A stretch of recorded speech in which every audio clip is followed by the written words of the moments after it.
The New York Yankees go for 9 straight wins this afternoon. The series finale of a 3-game set against the Arizona Diamondbacks. The battle of lefties today. Doug Davis faces Andy Pettitte. First pitch 105 in the Bronx.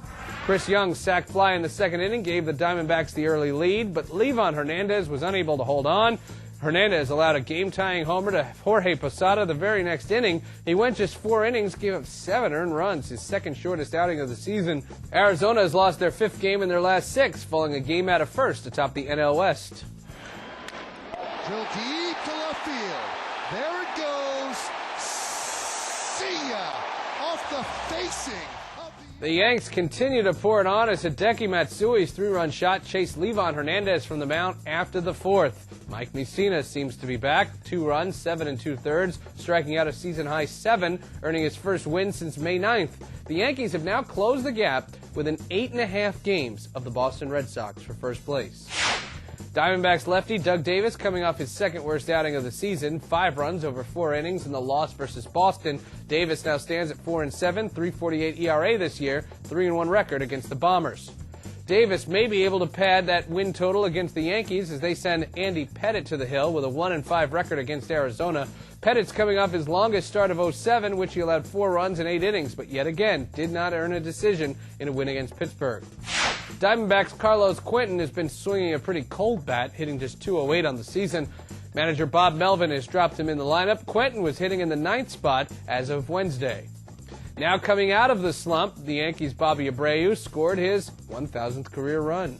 It's the Diamondbacks and the Yankees, Davis versus Pettitte, first pitch 105 in the Bronx. You can see it live on MLB.TV beginning at 1 Eastern.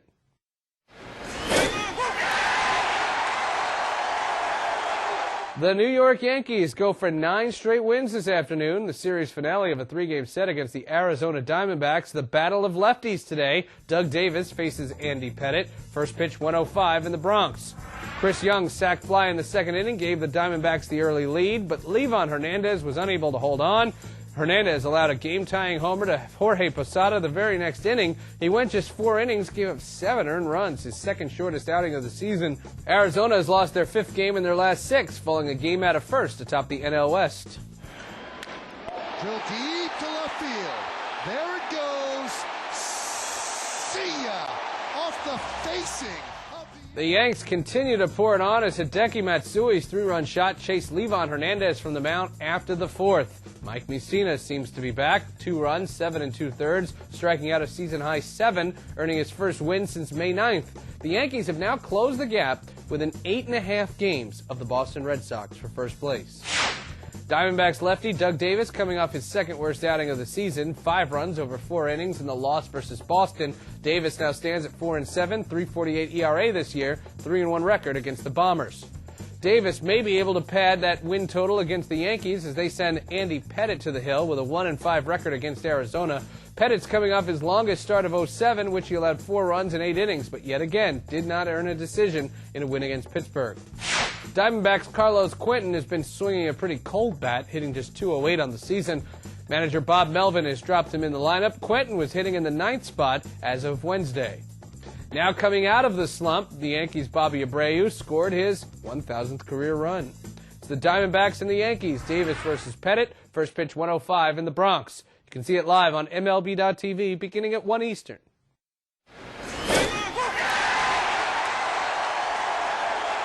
The New York Yankees go for 9 straight wins this afternoon. The series finale of a 3-game set against the Arizona Diamondbacks. The battle of lefties today. Doug Davis faces Andy Pettitte. First pitch 105 in the Bronx.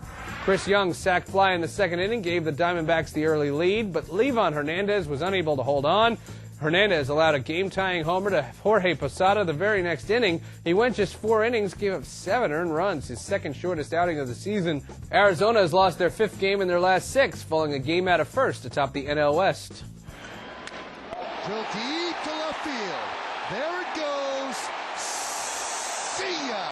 Off the facing. The Yanks continue to pour it on as Hideki Matsui's 3-run shot chased Livan Hernandez from the mound after the 4th. Mike Mussina seems to be back. 2 runs, 7 2/3, striking out a season-high 7, earning his first win since May 9th.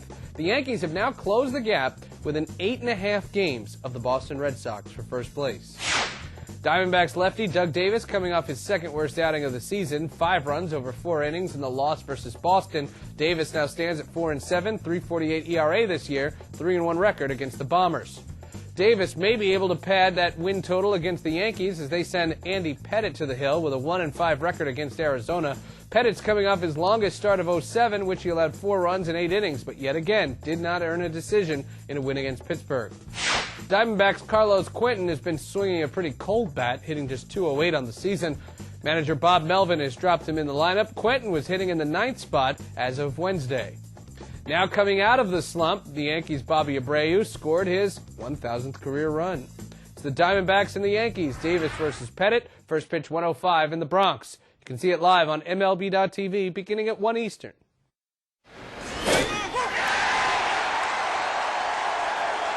The New York Yankees go for 9 straight wins this afternoon, the series finale of a 3-game set against the Arizona Diamondbacks. The battle of lefties today. Doug Davis faces Andy Pettitte. First pitch 1:05 in the Bronx.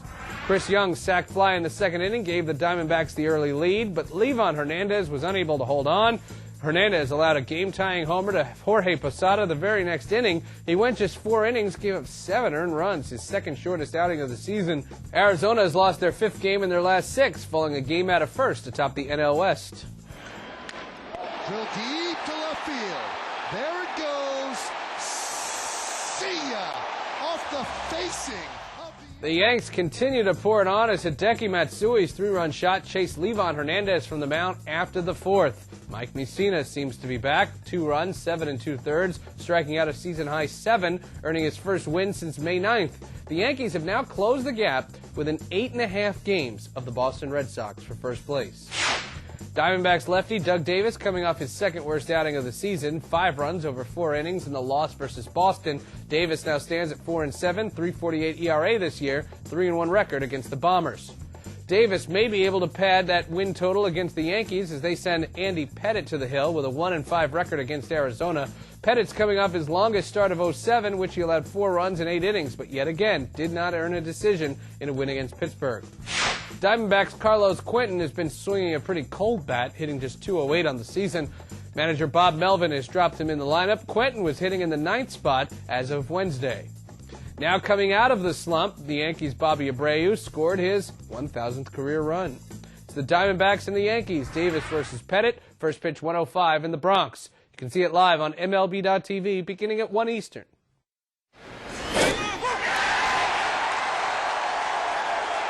The New York Yankees go for 9 straight wins this afternoon, the series finale of a 3-game set against the Arizona Diamondbacks. The battle of lefties today. Doug Davis faces Andy Pettitte. First pitch 1:05 in the Bronx.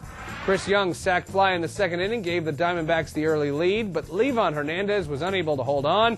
Hernandez allowed a game-tying homer to Jorge Posada the very next inning. He went just 4 innings, gave up 7 earned runs, his second shortest outing of the season. Arizona has lost their 5th game in their last 6, falling a game out of first atop the NL West. Drill deep to left field. There it goes. See ya! Off the facing.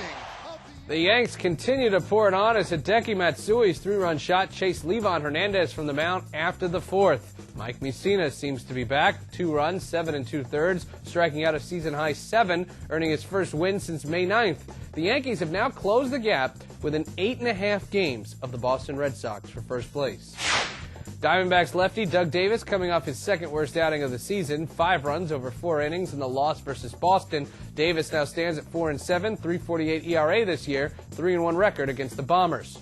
Davis may be able to pad that win total against the Yankees as they send Andy Pettitte to the hill with a 1-5 record against Arizona. Pettitte's coming off his longest start of 07, which he allowed 4 runs in 8 innings, but yet again did not earn a decision in a win against Pittsburgh. Diamondbacks' Carlos Quentin has been swinging a pretty cold bat, hitting just .208 on the season. Manager Bob Melvin has dropped him in the lineup. Quentin was hitting in the 9th spot as of Wednesday. Now coming out of the slump, the Yankees' Bobby Abreu scored his 1,000th career run. It's the Diamondbacks and the Yankees, Davis versus Pettitte, first pitch 1:05 in the Bronx. You can see it live on MLB.tv beginning at 1 Eastern.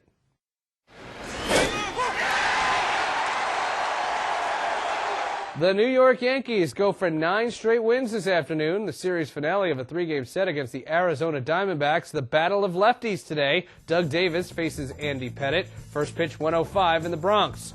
Chris Young's sac fly in the second inning gave the Diamondbacks the early lead, but Livan Hernandez was unable to hold on. Hernandez allowed a game-tying homer to Jorge Posada the very next inning. He went just 4 innings, gave up 7 earned runs, his second shortest outing of the season. Arizona has lost their 5th game in their last 6, falling a game out of first atop the NL West. Drill deep to left field. There it goes. See ya! Off the facing. The Yanks continue to pour it on as Hideki Matsui's 3-run shot chased Livan Hernandez from the mound after the 4th. Mike Mussina seems to be back. 2 runs, 7 2/3, striking out a season-high 7, earning his first win since May 9th. The Yankees have now closed the gap within 8.5 games of the Boston Red Sox for first place. Diamondbacks lefty Doug Davis coming off his second worst outing of the season, 5 runs over 4 innings in the loss versus Boston. Davis now stands at 4-7, 3.48 ERA this year, 3-1 record against the Bombers. Davis may be able to pad that win total against the Yankees as they send Andy Pettitte to the hill with a 1-5 record against Arizona. Pettitte's coming off his longest start of 07, which he allowed 4 runs in 8 innings, but yet again did not earn a decision in a win against Pittsburgh. Diamondbacks' Carlos Quentin has been swinging a pretty cold bat, hitting just .208 on the season. Manager Bob Melvin has dropped him in the lineup. Quentin was hitting in the 9th spot as of Wednesday. Now coming out of the slump, the Yankees' Bobby Abreu scored his 1,000th career run. It's the Diamondbacks and the Yankees, Davis versus Pettitte, first pitch 105 in the Bronx. You can see it live on MLB.TV beginning at 1 Eastern.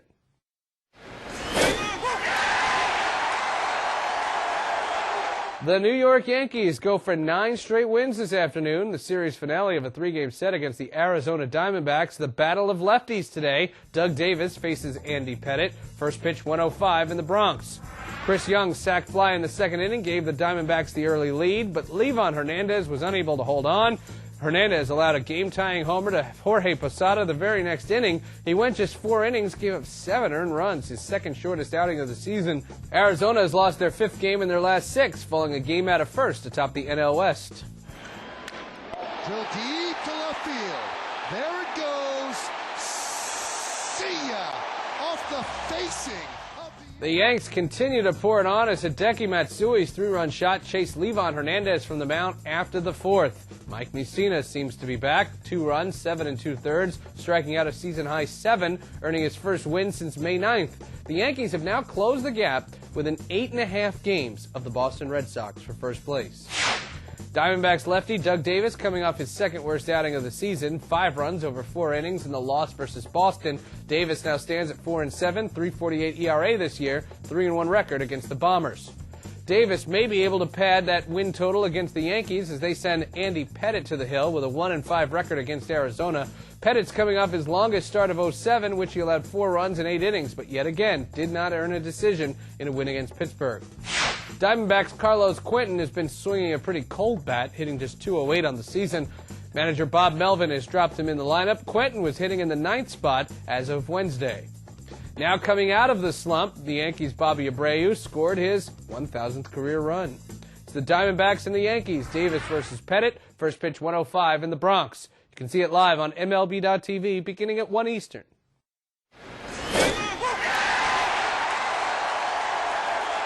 The New York Yankees go for 9 straight wins this afternoon. The series finale of a 3-game set against the Arizona Diamondbacks. The battle of lefties today. Doug Davis faces Andy Pettitte. First pitch 105 in the Bronx. Chris Young's sac fly in the second inning gave the Diamondbacks the early lead, but Livan Hernandez was unable to hold on. Hernandez allowed a game-tying homer to Jorge Posada the very next inning. He went just 4 innings, gave up 7 earned runs, his second shortest outing of the season. Arizona has lost their 5th game in their last 6, falling a game out of first atop the NL West. Drill deep to left field. There it goes. See ya! Off the facing. The Yanks continue to pour it on as Hideki Matsui's 3-run shot chased Livan Hernandez from the mound after the 4th. Mike Mussina seems to be back. 2 runs, 7 2/3, striking out a season-high 7, earning his first win since May 9th. The Yankees have now closed the gap within 8.5 games of the Boston Red Sox for first place. Diamondbacks lefty Doug Davis coming off his second worst outing of the season, 5 runs over 4 innings in the loss versus Boston. Davis now stands at 4-7, 3.48 ERA this year, 3-1 record against the Bombers. Davis may be able to pad that win total against the Yankees as they send Andy Pettitte to the hill with a 1-5 record against Arizona. Pettitte's coming off his longest start of 07, which he allowed 4 runs in 8 innings, but yet again did not earn a decision in a win against Pittsburgh. Diamondbacks' Carlos Quentin has been swinging a pretty cold bat, hitting just .208 on the season. Manager Bob Melvin has dropped him in the lineup. Quentin was hitting in the 9th spot as of Wednesday. Now coming out of the slump, the Yankees' Bobby Abreu scored his 1,000th career run. It's the Diamondbacks and the Yankees, Davis versus Pettitte, first pitch 1:05 in the Bronx. You can see it live on MLB.TV beginning at 1 Eastern.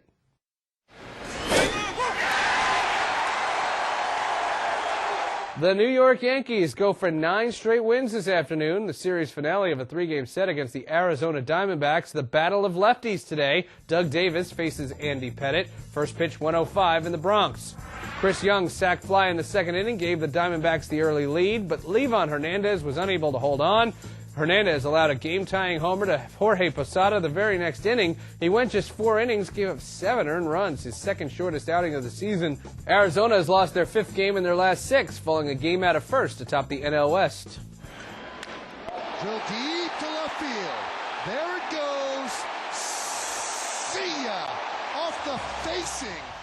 The Yanks continue to pour it on as Hideki Matsui's 3-run shot chased Livan Hernandez from the mound after the 4th. Mike Mussina seems to be back, 2 runs, 7 2/3, striking out a season-high 7, earning his first win since May 9th. The Yankees have now closed the gap within 8.5 games of the Boston Red Sox for first place. Diamondbacks lefty Doug Davis coming off his second worst outing of the season, 5 runs over 4 innings in the loss versus Boston. Davis now stands at 4-7, 3.48 ERA this year, 3-1 record against the Bombers. Davis may be able to pad that win total against the Yankees as they send Andy Pettitte to the hill with a 1-5 record against Arizona. Pettitte's coming off his longest start of 07, which he allowed 4 runs in 8 innings, but yet again did not earn a decision in a win against Pittsburgh.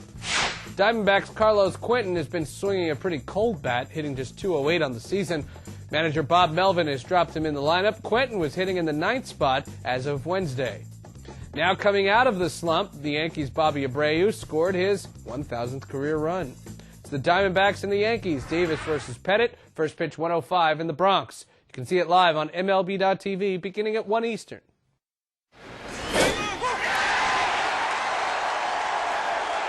The New York Yankees go for 9 straight wins this afternoon. The series finale of a 3-game set against the Arizona Diamondbacks. The battle of lefties today. Doug Davis faces Andy Pettitte. First pitch 1:05 in the Bronx. Chris Young's sac fly in the second inning gave the Diamondbacks the early lead, but Livan Hernandez was unable to hold on. Hernandez allowed a game-tying homer to Jorge Posada the very next inning. He went just 4 innings, gave up 7 earned runs, his second shortest outing of the season. Arizona has lost their 5th game in their last 6, falling a game out of first to top the NL West. Drill deep to left field. There it goes. See ya! Off the facing. The Yanks continue to pour it on as Hideki Matsui's 3-run shot chased Livan Hernandez from the mound after the 4th. Mike Mussina seems to be back, 2 runs, 7 2/3, striking out a season-high 7, earning his first win since May 9th. The Yankees have now closed the gap within 8.5 games of the Boston Red Sox for first place.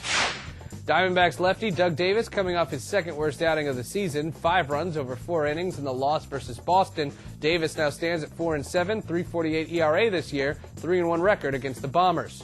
Davis may be able to pad that win total against the Yankees as they send Andy Pettitte to the hill with a 1-5 record against Arizona.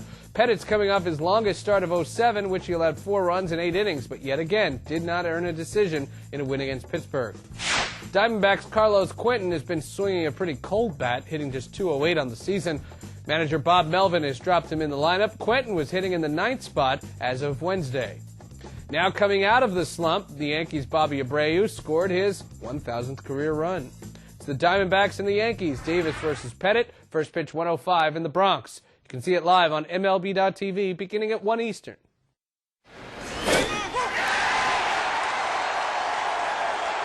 The New York Yankees go for 9 straight wins this afternoon. The series finale of a 3-game set against the Arizona Diamondbacks. The battle of lefties today. Doug Davis faces Andy Pettitte. First pitch 105 in the Bronx. Chris Young's sac fly in the second inning gave the Diamondbacks the early lead, but Livan Hernandez was unable to hold on. Hernandez allowed a game-tying homer to Jorge Posada the very next inning. He went just 4 innings, gave up 7 earned runs, his second shortest outing of the season. Arizona has lost their 5th game in their last 6, falling a game out of first atop the NL West. Drill deep to left field. There it goes. See ya! Off the facing. The Yanks continue to pour it on as Hideki Matsui's 3-run shot chased Livan Hernandez from the mound after the 4th. Mike Mussina seems to be back. 2 runs, 7 2/3, striking out a season-high 7, earning his first win since May 9th. The Yankees have now closed the gap within 8.5 games of the Boston Red Sox for first place.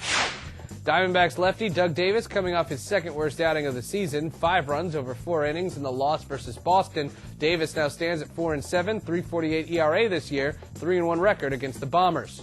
Davis may be able to pad that win total against the Yankees as they send Andy Pettitte to the hill with a 1-5 record against Arizona. Pettitte's coming off his longest start of 07, which he allowed 4 runs in 8 innings, but yet again did not earn a decision in a win against Pittsburgh. Diamondbacks' Carlos Quentin has been swinging a pretty cold bat, hitting just .208 on the season. Manager Bob Melvin has dropped him in the lineup. Quentin was hitting in the 9th spot as of Wednesday. Now coming out of the slump, the Yankees' Bobby Abreu scored his 1,000th career run. It's the Diamondbacks and the Yankees, Davis versus Pettitte, first pitch 105 in the Bronx. You can see it live on MLB.TV beginning at 1 Eastern.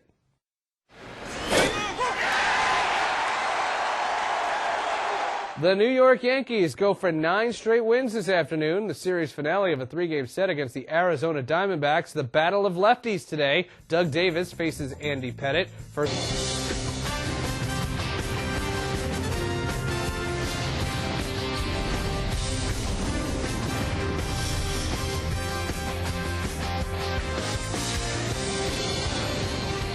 Well, Yankee fans are in a little bit of a better mood of late. Why? Well, the Yankees have won 8 in a row, so a big crowd on its way to the stadium where this afternoon the Yes Network presents New York Yankees baseball. It's the Arizona Diamondbacks against the New York Yankees in the final game of a 3-game set from Yankee Stadium in the Bronx. Hello, everybody, and welcome to Yankees baseball. Along with John Flaherty, I'm Michael Kay. Yes, it is 8 in a row for the New York Yankees. They played very good baseball of late. Last night they won 7-2. So again, they get good pitching. That's from Mike Mussina, and they get a lot of offense. The Bronx Bombers are out in force, and Alex Rodriguez hit a home run that you just dream about, but that's nothing new because he's been hitting a lot of home runs this month. Well, he has. He's hot again in June. He got off to a great start in April. May was a little bit slow, but Alex Rodriguez is back. You see the breaking ball down in the zone right there. He drives out to left field. We're going to see another slider here, and he takes this one to right center field. That's when Alex Rodriguez is at his best. But last night he hit a majestic shot to left field off the facing of the upper deck. And, you know, Alex told me he was not happy with his first at-bat. He felt a lot better about this one. You see how far this ball goes. Alex Rodriguez is locked in again after a tough May. Magical season, 25 home runs, and the RBIs out of this world as well. He had a great April, flattened out May, because as John said last night, can't do that the entire season. And then this June, 357, 6 homers, and 21 runs batted in. So that was the offensive part. Pitching-wise, Mike Mussina turned in possibly his best performance of the year. Well, I think he answered some question marks, Mike. You know, at this fastball, it's down and away. Mike Mussina has been the one guy where Joe Torre just doesn't know what he's going to get start to start. Last night, the location was great. The curveball right there was outstanding. It was probably his best pitch. He's going to get a nice ovation from the Yankee Stadium crowd last night, and you know what? He deserved it. He was back. Well, this is what the reason the Yankees have been winning. During the 8-game win streak, their starters 5-0, 3.27, giving them a lot of innings. Now, look what the Yankee offense has done to the opposition starters. They're 0-7 with a bloated 7.15 ERA. Speaking of pitching, let's take a look at the pitching matchup brought to you by New York Lottery.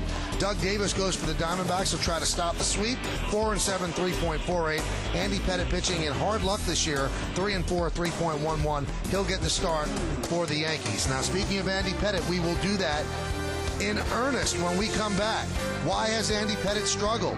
Why hasn't he picked up victories? We'll look deeper into a season when we get back right here on Yes.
Well, in his second tour of duty with the New York Yankees, Andy Pettitte has pitched very well, but he does not have a very good record.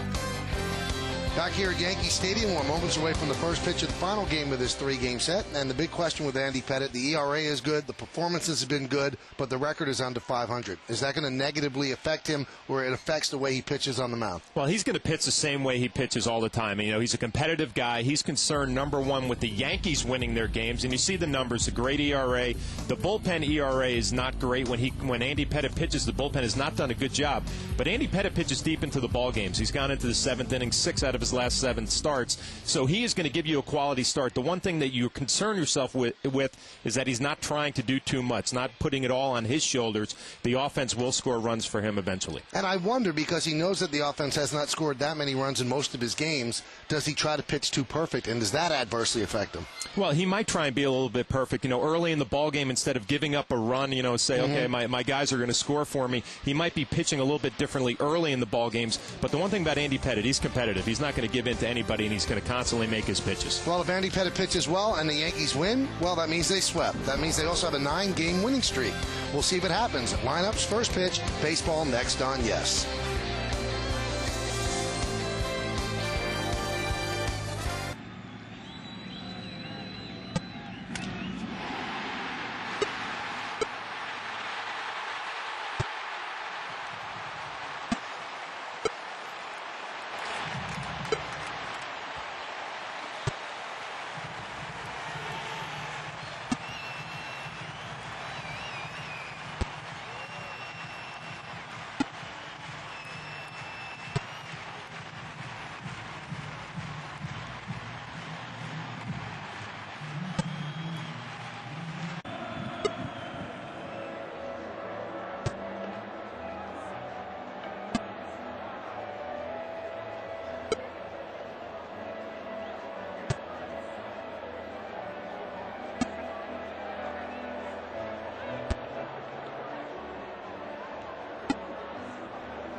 Yankee Stadium, the Yankees have taken the field. Andy Pettitte takes his warm-ups, and we'll take a look at the Diamondbacks starting lineup presented by Rico.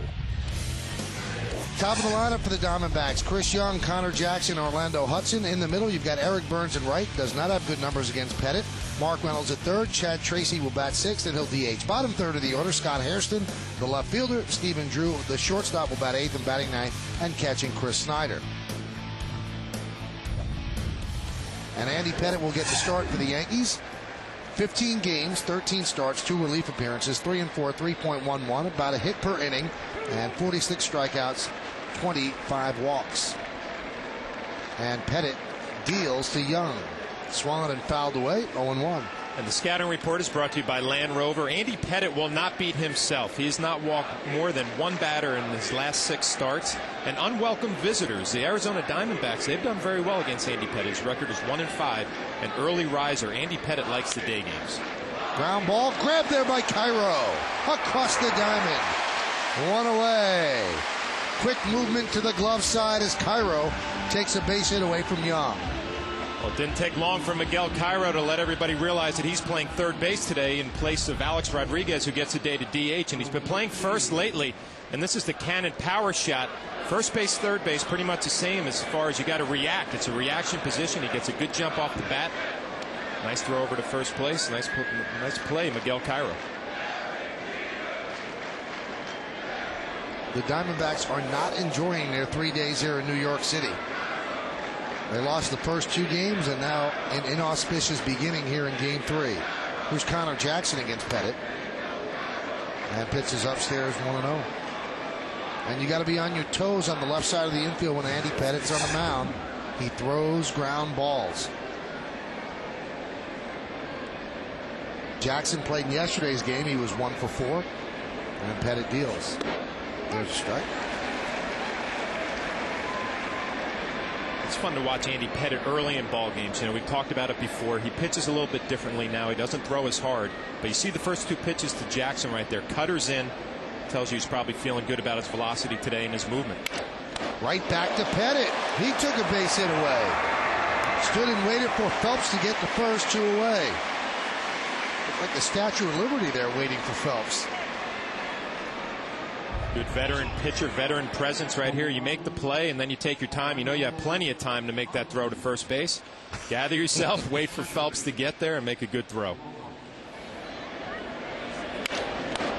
Real speed.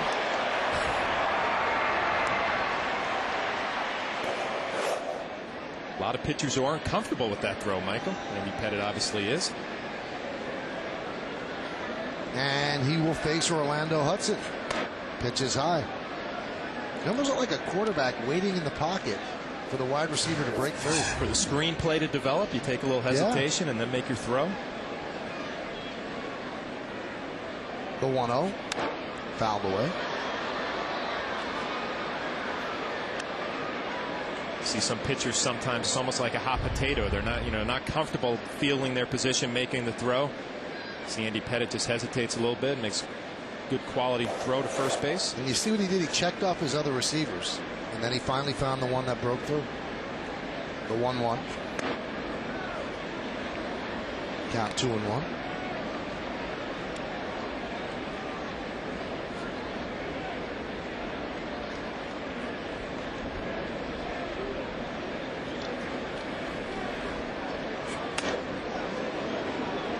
Good fastball upstairs. Hudson checks the swing, and Rob Drake said he did not go, so the count now 3-1. Well, you're right on with the good fastball. I mean, velocity looks like there's a little life in Andy Pettit's arm today, a little life in the cutter. Jorge Posada trying to slow him down a little bit. The one thing Andy's been doing better lately, he's been pounding the strike zone more early in the count. And the count now full of 3-2. And when Andy Pettit is feeling like this, it's almost like Chien-Ming Wang when he has his good sinker. You just keep going to it because you know it's just going to be such a tough pitch for hitters to square up.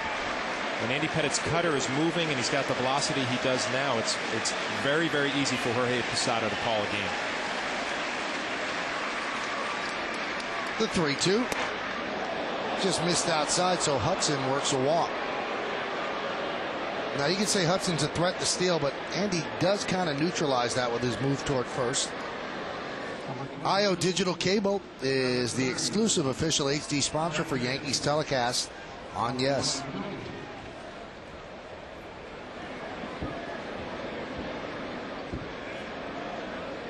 So Hudson inches off of first base.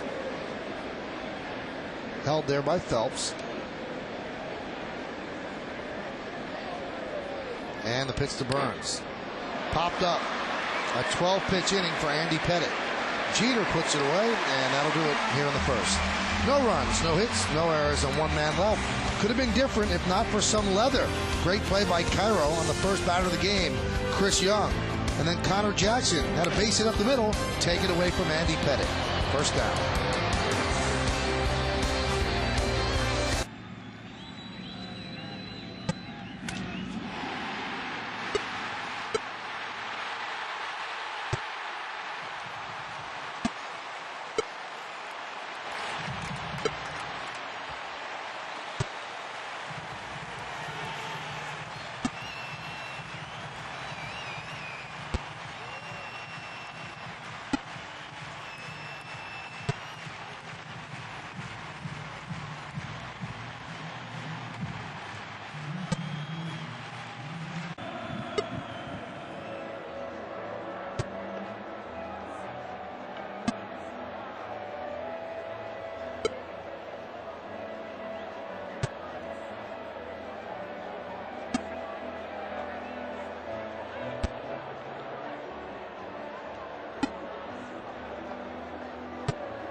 At the top of the first inning, Doug Davis will take the mound. Let's take a look at the Yankees starting lineup that he's going to face, and it's presented by Rico.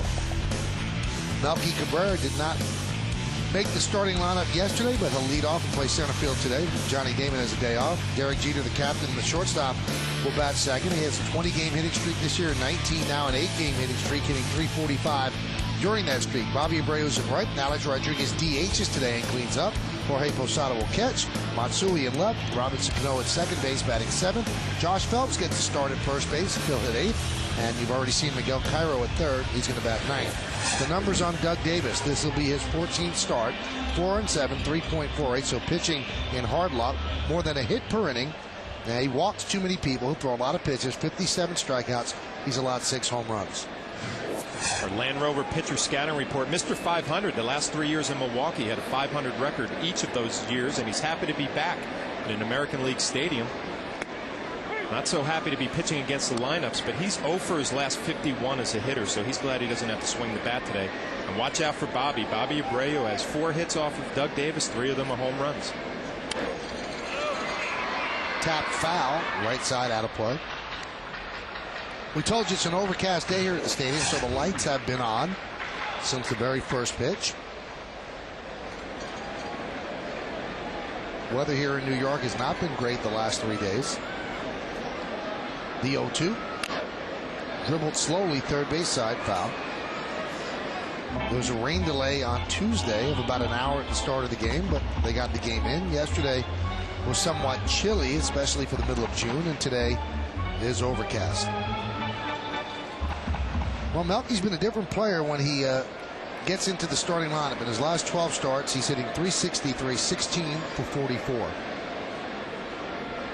The 0-2. Fouled away. Yankees baseball is broadcast in Spanish. It's available by hitting the SAP button on your television. SAP is brought to you by Toyota, a smart way to keep moving forward.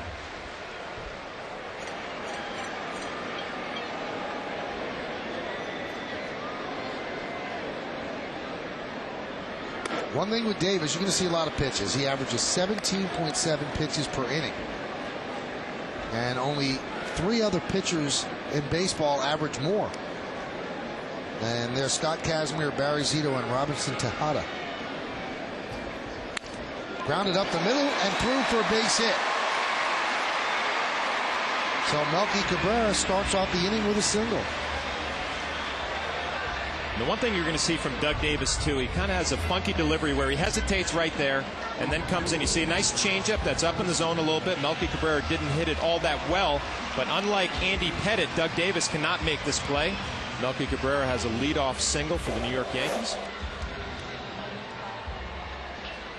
But Davis doesn't throw hard. He's got a cut fastball, he's got a curveball and a changeup, but he tries to get you your timing off balance by his delivery. He's got a little hesitation in there that tends to throw the hitters off a little bit.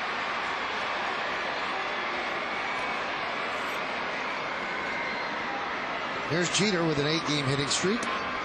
And there's a strike.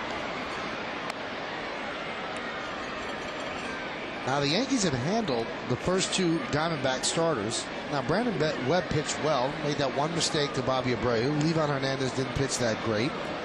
But the Diamondback starters have a 3.63 ERA. That's second in the National League. And only the Padres are better at 3.38. Davis is a guy who's coming off a rough start. He pitched against the Boston Red Sox in Arizona his last outing, and it didn't go well. Facing these American League lineups, you know, and the New York Yankees you would think would be a good matchup. They take so many pitches. Can make Davis throw the ball over the plate. Not going to do him any favors. He's going to have to pound the strike zone early in the count in order to be successful.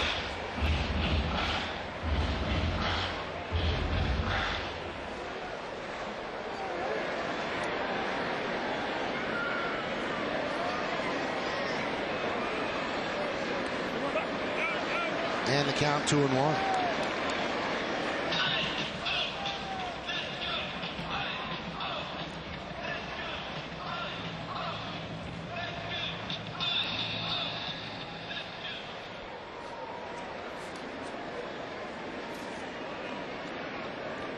The standings, the Yankees are creeping up in those standings. Red Sox lost last night, so coupled with the Yankee win, the Yankees are now 8.5 games out. Who was that doing the reading? Mike Myers, maybe? Nice quiet spot. You and 55,000 friends. It is Mike Myers.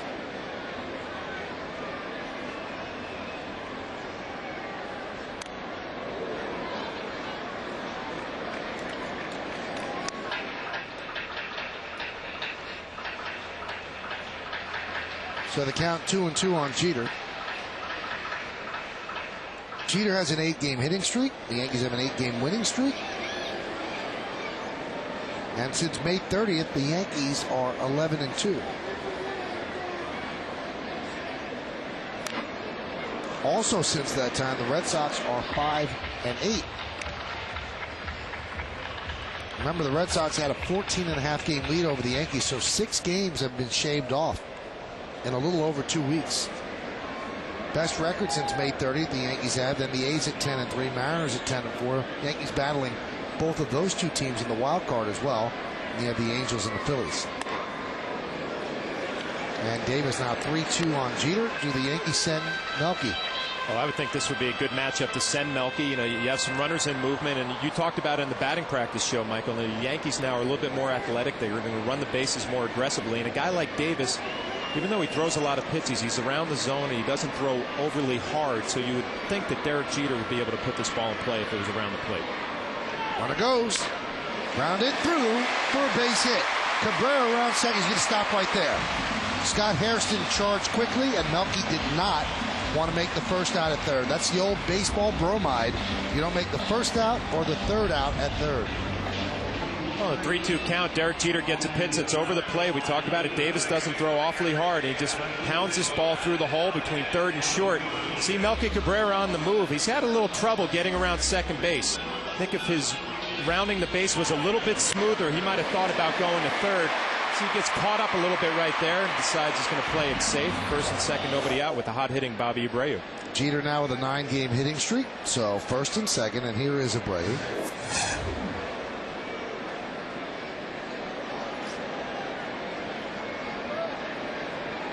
Bobby has a 12-game hitting streak. And Davis comes inside. A month ago, this spot against the left-hander, Bobby Abreu was going to bunt. And everybody would go, oh, why is he doing that? I'd be one of them, but he just wasn't hitting well. He wasn't seeing the ball, so he was trying to bunt these situations. And you see what he's done against Davis, 4 for 12, 3 of the 4 home runs. And a strike. You have to believe the reason for those numbers right there. You know, when you watch Bobby Abreu play on a day in and day out basis, he likes the ball out away from him. And a lefty like Davis is probably going to throw him a lot of curveballs, a lot of cutters on the outside corner, and it kind of feeds right into Bobby Abreu's strengths. See if Davis and Snyder make an adjustment. The first pitch was a fastball inside. Second pitch was away. There's a breaking ball, and the count 2-1. Boy, John, you're right. You could see that this is not a great matchup for Davis, especially with the Yankees hitting well. And when they're hitting well, that means they're taking pitches and they're making the pitcher throw strikes. And this is a guy who does not want to put the ball over those 17 inches of plate. He wants you to get yourself out, and the Yankees are not apt to do that. We talked about it last night with Livan Hernandez. The same type of pitcher, only throws from the right side, and it didn't work out too well for him last night. The 2-1. Big, slow breaking ball, 67 miles an hour. The count 2-2. And Bobby looking for the breaking ball away. It starts right at him. You see it buckles him a little bit right there. Ends up middle of the plate. He gets another look at that pitch right there, Michael. That's in the seats. You know, that's one of those ones. You got me once, but he won't be fooled the next time.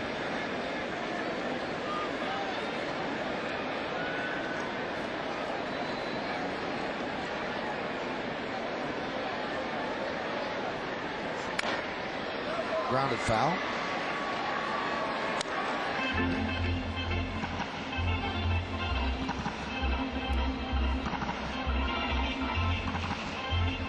See Tony Pena giving that ball to a young fan. I had a great talk with Tony today before the game in the dugout, kind of raving about the job Will Nieves has done with Mike Mussina, and yesterday his defense, and talking to me about some of the drills that he does with Will. And Done a great job with Posada, also with Nieves. Dribbled slowly, first base side. Going to be a tough play. Everybody is safe. Base hit for Abreu. 13-game hitting streak.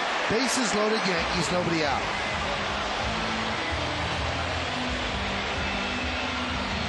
When you're hot, you're hot. These things are going to happen. A 13-game hitting streak. He pulls off just a little bit, but is able to keep it fair.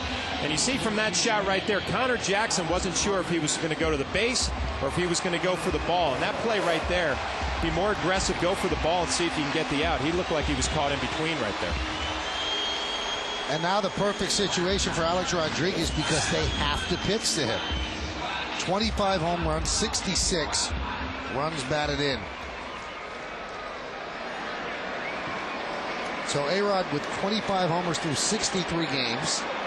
Last Yankee to do that, Roger Maris, who had 25 home runs through 63 games in 1961.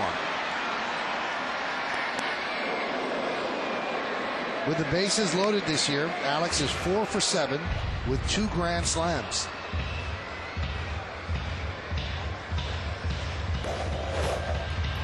Melky Cabrera is at third, Derek Jeter at second, and Bobby Abreu at first. So good speed, good base runners on the bases. And Alex Rodriguez at the plate.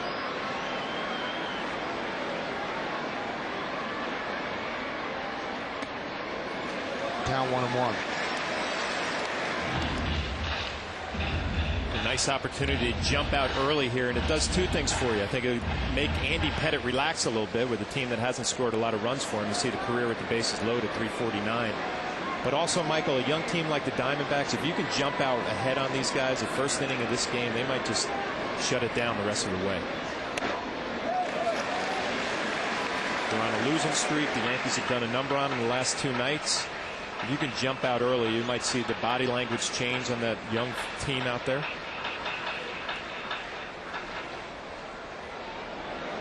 Must be a scary feeling for Doug Davis right now, staring down the barrel of a guy with 25 homers. Bases loaded, nobody out, 2-1 count. And now it's 3-1, and doesn't need to be said, but I'll say there's no place to put A-Rod. And another threat on deck, Jorge Posada, an unforgiving Yankee lineup.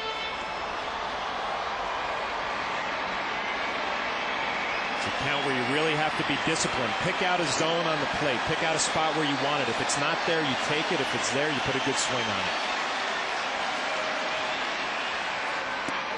And he walked it. That'll force in a run, an RBI for A-Rod, and the Yankees have a 1-0 lead.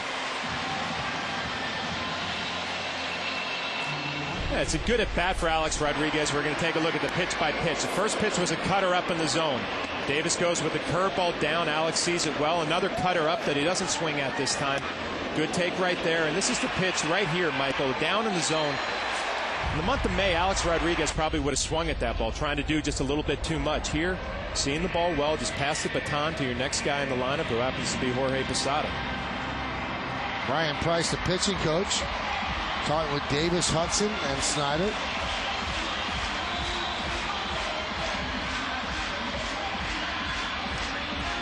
It brings up Posada, who, I mean, he's having an unbelievable year anyway, but hitting right-handed, he's hitting .391. It just seems like he's so much more comfortable right-handed. Doesn't even really have to work on this side of the plate with his stroke. It just comes easy. Trails Maglio Ordonez of the Tigers for second place in the major leagues for the highest batting average.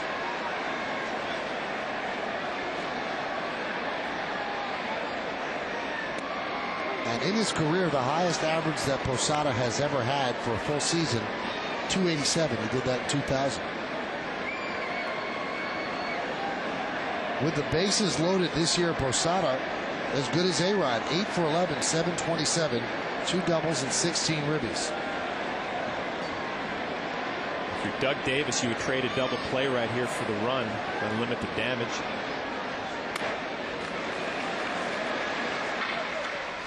I've always said this about pitchers that don't have the overpowering stuff, even pitchers that do. If you get into this sort of jam with the Yankees, in other lineups, there's usually that spot that you aim for. So, well, if I can get to here, I can kind of relax. There's no relaxed spot here. Maybe toward the bottom of the lineup with Phelps and Cairo. But the top 7, pretty unforgiving. The 1-1. 1-2. And it's hard to do if you're a guy like Doug Davis. You know you don't have overpowering stuff here. A good curveball where he swings right over the top of and fooled a little bit on the speed. But if you don't have great stuff, you don't have great velocity, you almost have to throw more strikes than a guy who has better stuff, because you know you have to be ahead in the count. You need to get those hitters on the defensive a little bit, just like Posada is right here behind in the count 1-2. Well, he is really going with that slow breaking ball. Still 1-2. Along with John Flaherty, I'm Michael Kay. You're watching Yankees baseball right here on Yes. We thank you for joining us for this Thursday matinee. We're in the bottom of the first, and the Yankees lead 1-0 as they're going for their 9th straight win, and they're threatening for more with the bases loaded and nobody out. And he's thrown Jorge a couple of slow curveballs, and you know Davis does have a cut fastball a la an Andy Pettit. He doesn't throw as hard as Andy, but he could go in here and try to get a double play and jam Posada. Instead he gets the strikeout, goes upstairs. 1 away.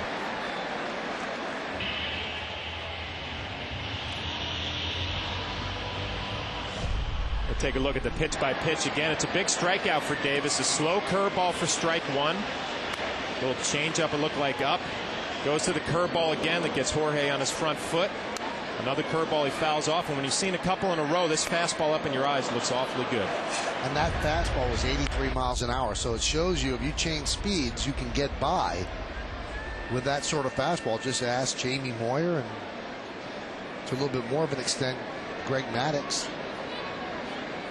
It's all about changing speeds. Here's Hideki Matsui. Count 1-0. It's amazing how one strikeout can change your feeling about this inning. I mean, the Yankees still have bases loaded with 1 out, but if you're Doug Davis, now all of a sudden you're saying, I'll make one good pitch right here. I could get a double play ball and get out of this mess with only 1 run. Obviously, Hideki Matsui not thinking that way. He's thinking about a quality situational at bat here. Probably fly ball middle of the field, drive the ball the other way against the lefty would be his mindset right here. Foul tip. And the count 1-1. The good left-handed hitters who hit left-handed pitching well, they all drive the ball the other way, and it seems to be their approach from the get-go is middle of the field the other way. And if a lefty decides he's going to throw a fastball inside, they hope that they're quick enough to react. Hideki Matsui, one of those hitters who can react to the fastball inside, quick enough in there. This will be the 32nd pitch of the inning. Count 2-1. Now Matsui's had 13 opportunities this year with a runner at third base and less than 2 outs. He has been successful getting that runner in 11 of 13 times. Jeter is at third, Abreu at second, and A-Rod is at first. The 2-1. Dribbled slowly towards second base. There's going to be trouble. And Hudson makes the play at first. Jeter scores. And the Yankees lead 2-0 as Abreu moves to third. A-Rod to second, and RBI for Matsui. And the Yankees are up by 2. Well, the most effective pitch for Doug Davis so far has been this curveball, and it just gets Hideki Matsui out in front. The Gold Glover, Orlando Hudson, with a nice flip. The ball was not hit hard enough to even think about a double play right here, but Hideki Matsui gets that run in there. Nice play by Orlando Hudson. We've seen a couple of nice plays from him in this series.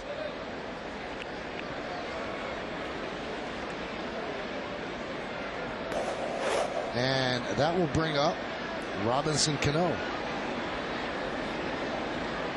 Cano hitting .274 overall. And foul back, and he really has been abysmal in day games. He hits .163 in the day and .329 at night. And maybe that's just a product when you're a younger player. It's hard to get your body clock in order. You get to the ballpark a lot earlier, obviously, but he's got to start hitting better in the day because he's almost an automatic out in the day. And then you have a guy like Andy Pettit, who's so great in day games, and not that he's bad at night, but day games he sparkles. Well, I think you hit it right on the head, the reason why. I mean, Robinson Cano, a young guy, you know, his day for a night game, it probably starts around 11 o'clock in the morning, 11:30. You wake up, get a little light breakfast, maybe a little lunch at that point. But, you know, a guy like Andy Pettit, a family man, has a couple of kids. The kids have him up early. your body clock is different during the day. Robinson Cano, just one of those adjustments that young players have to make. Well, if he keeps going like this, he knows one thing: he's not going to play for the Cubs. He'd have a terrible year. There's too many day games. I would assume that, you know, you talk to guys who play for the Cubs, they say you get used to it really quick over there. Dribbled slowly, grabbed there by Davis, and he fires low, and that's some pick by Connor Jackson. What a play by the first baseman Connor Jackson that probably saved 2 runs. So all things considered, Doug Davis, I guess, will take it. Yankees score 2 runs on 3 hits, and there are 2 runners left on base. At the end of 1, Yankees 2, Diamondbacks nothing.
A 2-0 Yankee lead as we go to the second. So Andy Pettitte has a lead, and Mark Reynolds leads off. And there's a strike. 2-3-0, beating zeros across.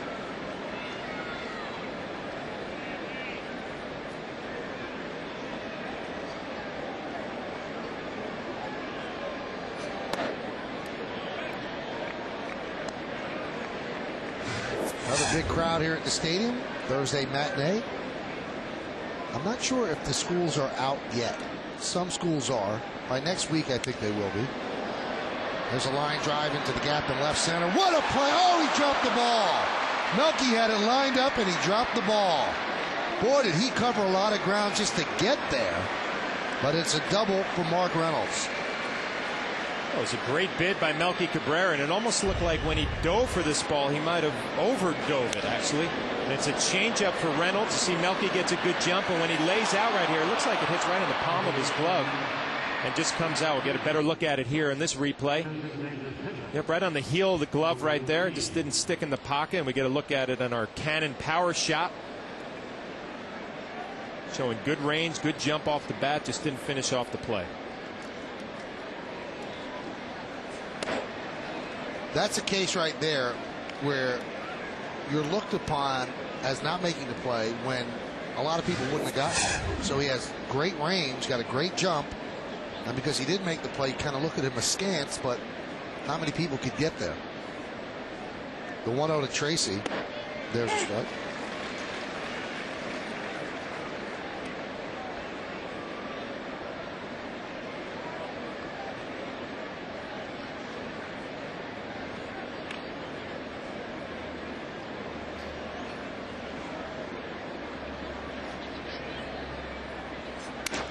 Broken back, ground ball to first.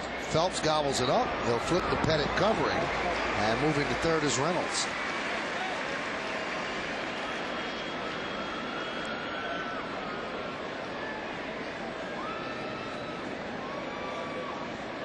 Today's closed captioning is brought to you by your New York, New Jersey, and Connecticut Lexus dealers. In this series, the Diamondbacks are now 0 for 12 with runners in scoring position. And in their last 8 games, they're 6 for 66. So let's see if Scott Hairston could change that. The first look we've had of Hairston in this series. You might remember him with the Baltimore Orioles, also the Texas Rangers. You know what? I'm thinking of Jerry Hairston. Jerry Hairston, his brother. Yep. Brothers in the big leagues. And Scott is a utility player on this team, plays a little outfield. And Bob Melvin, the manager of the Diamondbacks, puts him in the lineup today, 3 for 6 against Andy Pettitte in his career, so it might be a good matchup for him. Ground ball is short. Jeter's there. One will score. So the Yankee lead is now 2-1. So again, they don't get a hit with runners in scoring position, but they get the run in. Let's take a look at the J&R Music and Computer World upcoming schedule. The Mets come to Yankee Stadium tomorrow. It's on My 9 at 7. Batting practice show is at 6. Pregame at 6:30, and then game time on My 9 at 7. Saturday it's on Yes at 1 o'clock. Again, batting practice show at 12. 12:30 pregame. Then Sunday we turn it over to a Sunday night ESPN crew. But again, tomorrow at 6 on Yes with the BP show, and the game is on My 9. Here's Stephen Drew, and the pitch is high.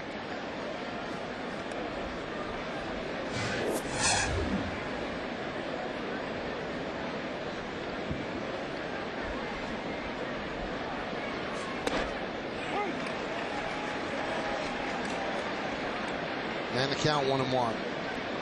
Notice Andy Pettitte was not happy about giving up that run, but you're a veteran pitcher. You have a 2-0 lead. You'll give up that run and take the out, move on. There's a ground ball up the middle, a base hit for Drew. Sometimes when you're pitching, you want to do the best that you can, and that is leave all the runners on base. But sometimes you got to trade an out for a run early in a ball game. Stephen Drew, he likes that ball down in the zone. Goes right back up the middle, left on left. One thing we've seen from him, his best swings have been balls that are down. If you can get anything up in the zone, you probably have a better chance with him.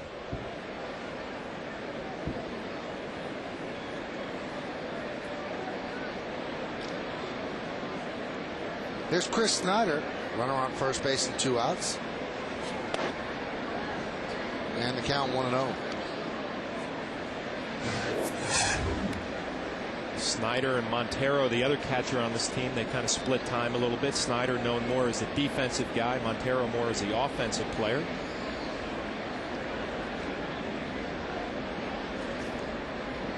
And unfortunately for the Diamondbacks, combined, their catchers hit 197. So they're not getting much production offensively out of their catchers. And in fact, they don't get much production offensively out of their lineup. They are a team that wins with pitching and defense.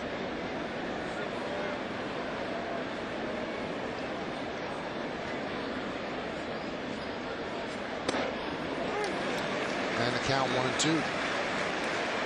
And Snyder, another one of these guys, he's got good numbers against Andy Pettitte. 571. He's got a bunch of hits off of him, and kind of surprises me. I mean, he's 6'3", 230, long arms. You would think that Andy Pettitte would be able to run that cutter in on his hands, and Snyder would not be able to take care of it. But he's had some good success against Andy Pettitte.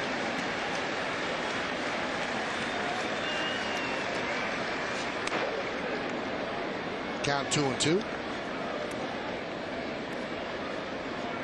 Kind of reminds me of an old school catcher, Michael. 6'3", 230. Back in the 80s, those Jody Davis type catchers. And in the 90s, we saw the position change a little bit. A lot, Ivan Rodriguez, shorter, quicker. The position has turned from a big lumbery backstop to quickness behind the plate. Jorge Posada, combination of both of those.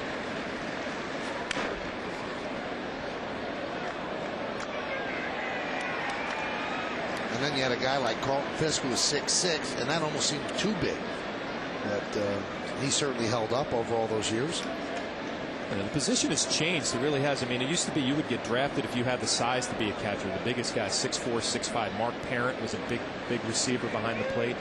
And I guess the whole thinking was, the wear and tear of the position. They wanted a big backstop back there, and it really has changed the 90s into this century here. Hot shot right at Jeter. That'll do it. But the Diamondbacks get back a run on 2 hits, no errors, and 1 man left on base. We go to the bottom of the second. 2-1 Yanks.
New York Yankees Baseball on Yes is brought to you in part by IO Digital Cable, the leader in HD, and HD is free with IO.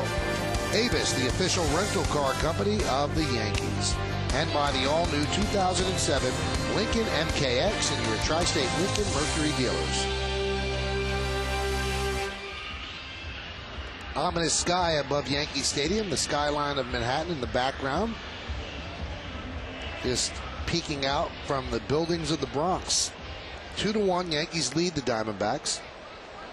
And Josh Phelps will dig in. It'll be Phelps, Cairo, and Cabrera. That's 8, 9, and 1 in the Yankee order.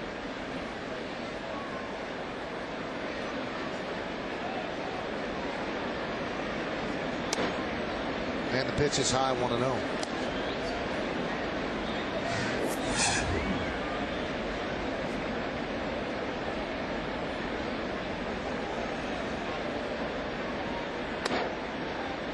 Count 2-0. When Davis keeps pitching like this, he's not going to be around in the 5th inning. He's already at 38 pitches, just starting the 2nd. 23 strikes, 15 balls. Count 3-0. If you're Bob Melvin, the manager of the Diamondbacks, you know, the one thing you can maybe hang your hat on in the 1st inning, the Yankees really didn't pound Doug Davis. I mean, they had some infield hits.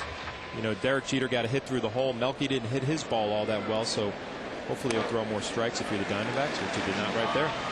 So 4 pitches here in the 2nd inning, all out of the zone.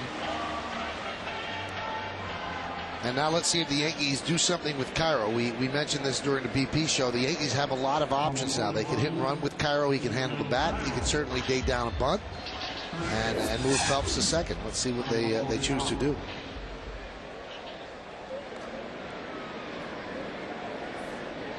I'd have to think if there was a pitcher out there throwing more strikes, Joe Torre would be thinking about the bunt. But with the control problems so far for Davis, he might let Miguel Cairo swing the bat. And that's what he's doing, and the pitch is outside, so 5 out of the zone. The Yankees simply will not help Davis, and if he's waiting for them to do that, he's going to have a short day. Miguel being a veteran hitter, a veteran player, Joe Torre trusts him to swing at strikes. He's certainly been versatile. You see all the positions he's played. This time he does square to bunt, bunted up in the air, foul.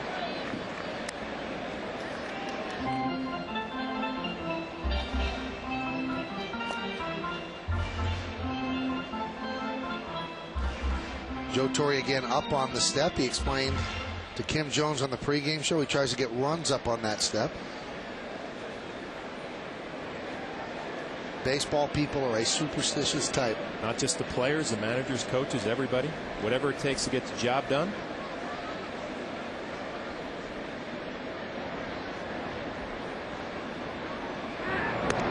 Now that was a throw to first. Maybe Davis was seeing if Cairo would run the hands up, and he did. And it's an opportunity for Joe Torre. He's going to throw over to first base, and you said it, Miguel Cairo squared around the bunt. But if you're Joe Torre or Larry Boa, you know, it's an opportunity. You just showed you were going to bunt. Maybe you take it off right here, play a little hit and run, or just let Miguel swing the bat. We'll see how they want to play it. And a bunt. It's a beauty. And they just get the out at first, so you score at 2-4 for the sacrifice. And Phelps is at second. So the Yankees looking for some offense, and Joe thinks that being on that top step of the dugout gets him that offense. At least that's what he told our Kim Jones earlier. You're trying to find a place where you can score runs, and I have a little routine going now. You know, as long as we score, I'll keep doing the same things. So it's you know, nothing where I'm excited, although I am excited because we've been scoring more times than not, you know, when I've been on the step. But it's just moving around, just trying to, you know, just shake a routine that you know, got a little stagnant, I think. I'm telling you, he's shaking a routine that he had for 12 years. I mean, he did not move off that bench for 12 years. Obviously, he would get up to congratulate people, but that's where he did his managing. So to see him on that step, it's a little odd, a little jarring, but it's worked for him. I've had players tell me that, you know, a lot of people would criticize Torre. Well, he doesn't do anything. You know, he just sits there and it doesn't show any emotion. And the players have said that's comforting No matter how tough the game is, how bad it's going, how great it's going, you look at Joe Torre sitting there, and it's the same reaction. So they draw strength from that. So he's deviating from that just a bit. I was fortunate enough to be in that dugout with him and kind of felt the presence that he gives you when he sits on that bench. But I've also been on the other side of it, where you're an opposing player. You look in that dugout and you're winning 5-0, and you see Joe Torre with the same look on his face. Never panics, kind of sets a tone for his whole ball club. Bob Melvin also a stoic look, but you're never going to see any stress out of Joe Torre. And a walk to Melky. So that is the third walk issued by Doug Davis.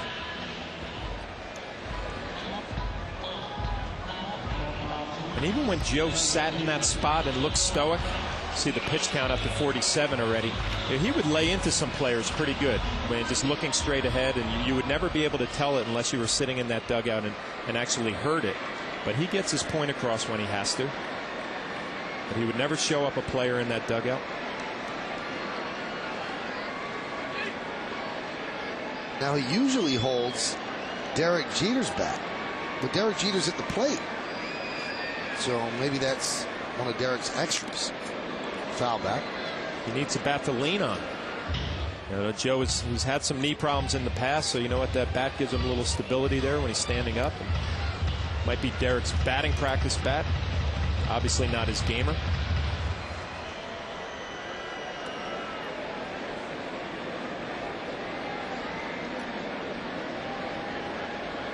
Jeter is 25 for 55 this year. That's 455 with runners in scoring position.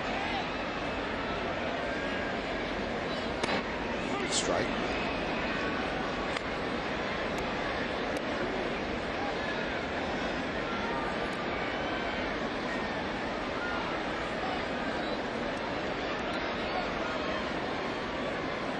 Doug Davis works very slow. You look at the infielders, the outfielders, the body language. He's slowed down quite a bit out there. Ground ball up the middle. Orlando Hudson steps on the bag one. On to first, a double play. So Davis got just what he needed. A 4-4-3 double play. And the 2 walks do not harm him. No runs, no hits, no errors. And 1 man left on base. The 2-time Gold Glove winner makes a slick play to end the inning. And we go to the third. 2-1 Yanks.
We go to the third, and the pitch to Chris Young is a strike from Andy Pettitte. Yankees lead 2-1, 2-3-0, beating 1-2-0.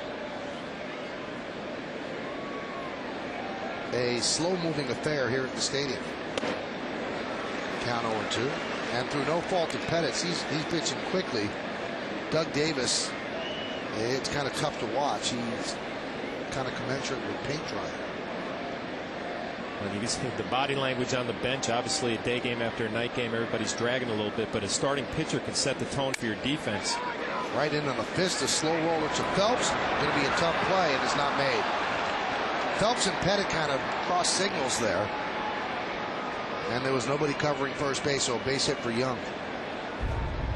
Yeah, this is one of those plays that's just right in there in no man's land. Andy Pettit breaks off the mound, and you got to have communication right here, where either Andy is saying, I'm going to the bag, or Phelps is saying, I got it, you go. Just weren't on the same page right there. And a guy like Young, who runs real well, so it seemed like Andy said maybe that he got it, and Phelps was going for the ball as well. The next thing you know, Young, who runs well, beats it out.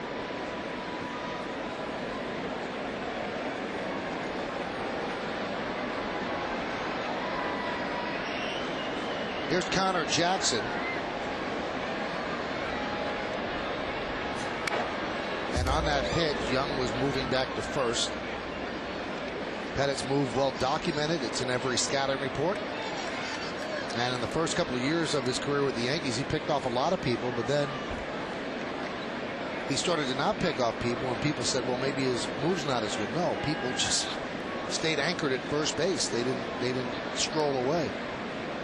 Well, there are two ways to play it if you want to steal a base. I mean, if you're going to steal a base, you just have to guess that he's going home and go on first move, because you can't wait to read his move. The other thing is what you said, Michael, just anchor yourself and don't go. But by the time you read that move, you're not going to get a good jump or a good enough one to steal a base. A young base stealer like Young, who's trying to figure it out up here in the big leagues, you just have to pick right when he lifts up his leg, you go to second base. If he throws to first base, you're out. If he doesn't, you have a chance to steal a bag.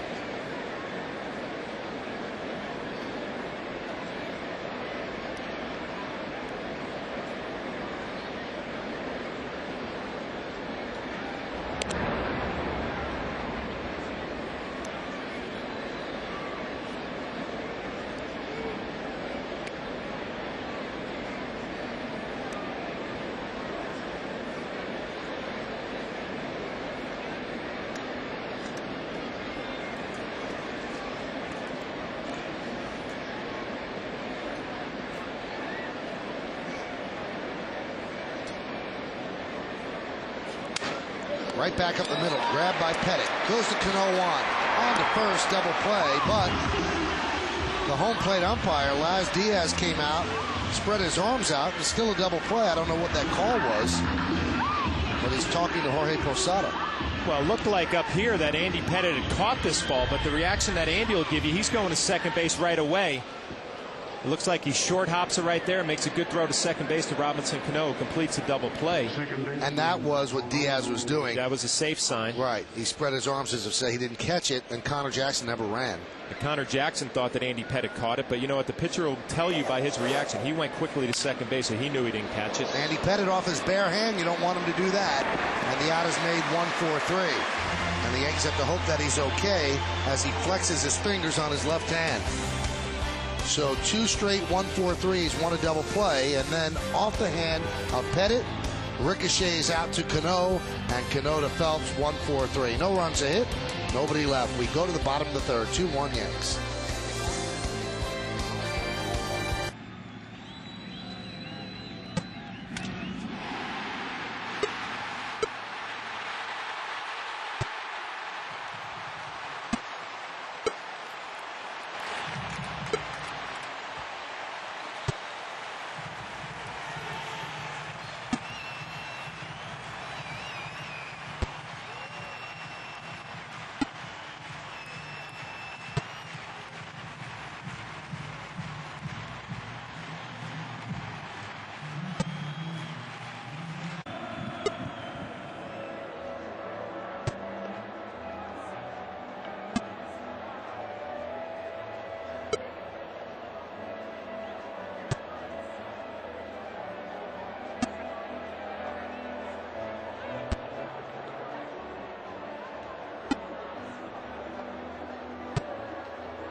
switch to Verizon Fios TV, internet, and phone. Oliver Perez, 12 games under 500 for his career.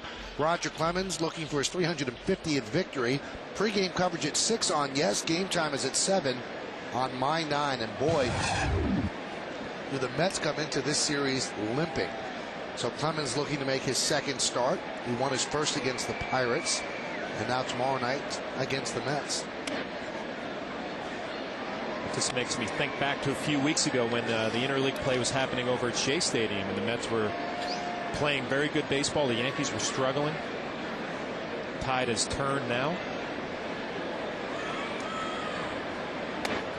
I was watching some of that game when I got home yesterday, Mets Dodgers, and the Mets were so bad, and they looked like the '62 Mets for a while. And Ron Darling, who was doing color, just said, "I am at a loss for words." That's how bad they were playing. The Mets in their last 10 games are 1-9, and the Yankees are 9-1. So this should be very interesting to see if the Mets can turn it around, or if the Yankees can keep it going. 3-0 to Abreu is outside, and Davis continues an inability or a reluctance to throw strikes. 54 pitches and almost a 1-to-1 strike to ball ratio. And it's only a matter of time with this Yankee lineup. You keep pitching this way without throwing strikes, giving some free passes. It's only a matter of time before they're going to make you pay. They've let him off the hook a little bit here early in this ball game. With Bob Melvin, you're hoping that he finds it at some point.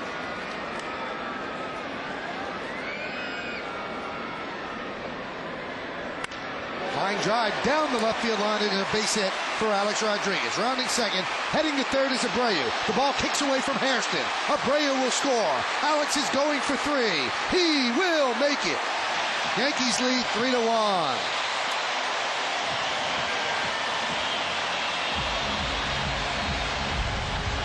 Well, Alex Rodriguez gets a cutter down and in, and he smokes it down the left field line into the corner. See, that's a little left to right on it. Hairston goes over and just gets a little too close to the ball. Doesn't play the carom properly, and then makes another mistake trying to pick it up with his glove. Comes up empty-handed. Alex Rodriguez heads up, goes all the way to third base. A lot easier to pick this ball up. You make the first mistake there, but then pick it up with your bare hand instead of the glove. Finds out he doesn't have it in there, and the next thing you know, Alex Rodriguez on third base with nobody out. Well, Howie Carpenter, the official scorer, actually called it very well. A double and an RBI, and they give Hairston an E7, allowing A-Rod to go to third. Because if you watch the play, you can't give him an error because he played the carom poorly, and that allowed Abreu to score. But the bobble is what allowed Alex Rodriguez to go to third.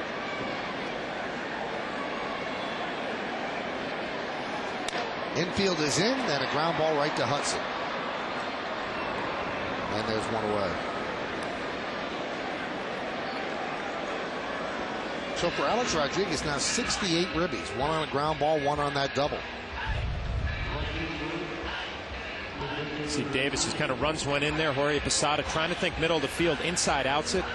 Right to Orlando Hudson playing the infield in. Cut off that run, which they do for the time being.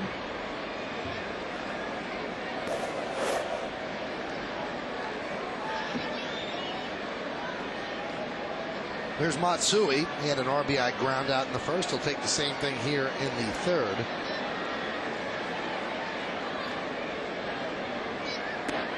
And there's a strike. Davis walked 5 in his last start against the Red Sox last week. That was 5 in 4 innings. And he's got 4 now in 2 1/3.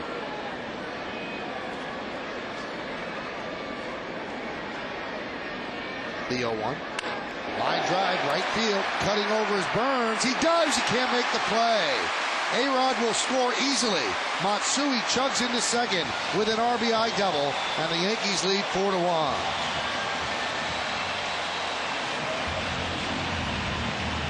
We talked about it. You're Doug Davis. It's only a matter of time. If you're not going to be throwing strikes early in the count, you're going to get beat by this lineup. And it's a curveball, which he's had a pretty good one today, but this one he leaves up in the zone. Hideki Matsui drives it to right field. Look at the great drive by Eric Burns right here. He lays out, but look at how quickly he gets up. He reacts, plays a nice carom. All-out energy all the time for Eric Burns. No harm, no foul. He comes up, plays the carom, and Hideki Matsui would have had a double on that ball anyway. Don't you think, John, that Captain America took the flight for no reason there? There was no way that he was going to catch that ball. Well, you know what? There was no reason, but like I said, even if he doesn't catch it, he gets up, he keeps him to a double anyway. He would have had a stand-up double on that ball, whether he laid out for that try or not.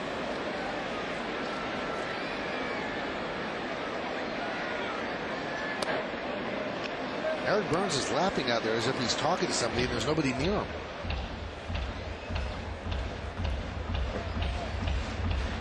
I think Hudson is giving it to him just a little bit.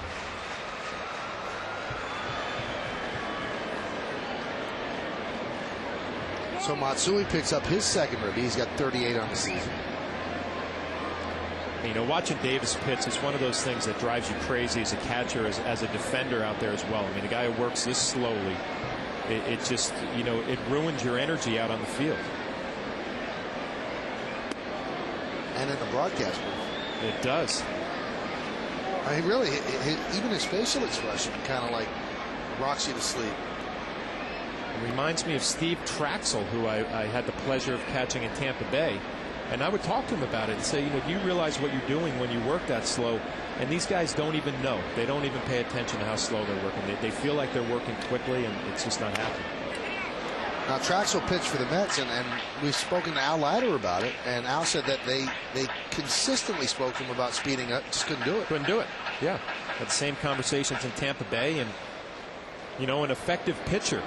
But this is where it takes its toll on the infielders. See all this movement around in between pitches. You take your glove off, trying to keep yourself occupied. Mentally, you're trying to stay in the ball game. Not an easy thing to do. Some keys to pitching: work fast, throw strikes.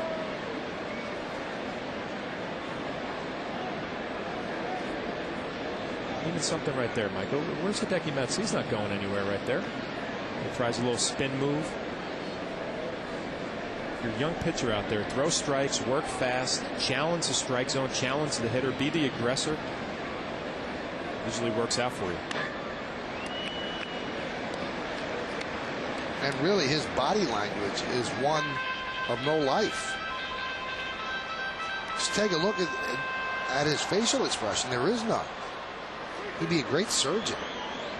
And I guess his strategy would be that he kind of lulls you to sleep. You know, he doesn't throw hard, so he kind of lulls you to sleep. He has a little hesitation in his delivery. It's not working today. Oh, it's working. The 3-2 is line foul.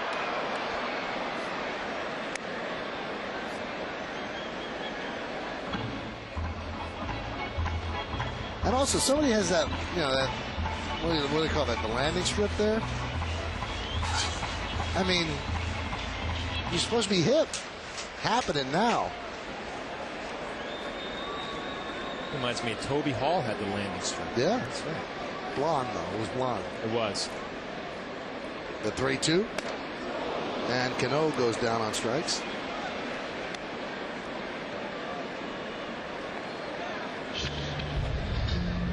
Throws so many curveballs, and we saw Jorge Posada strike out on a fastball up in the zone his first at bat. Robinson Cano falls victim to that as well. You see that curveball up in the zone that breaks down, and then all of a sudden an 83, 84 mile an hour fastball up in your eyes gets it right by you. There's Josh Phelps. He walked in the second inning.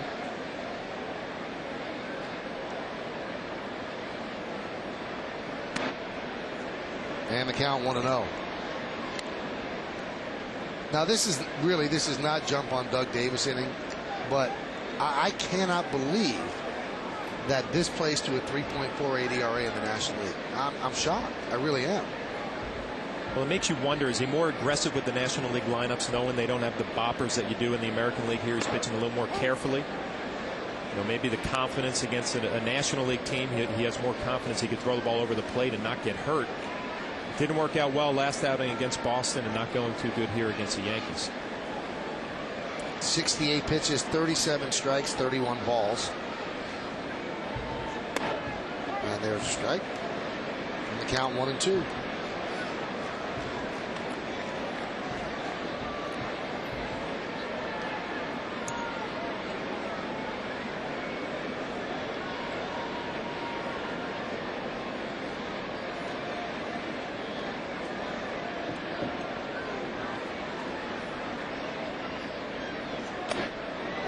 Phelps tried to check his swing. He could not, so 2 straight strikeouts for Davis to work out of further trouble.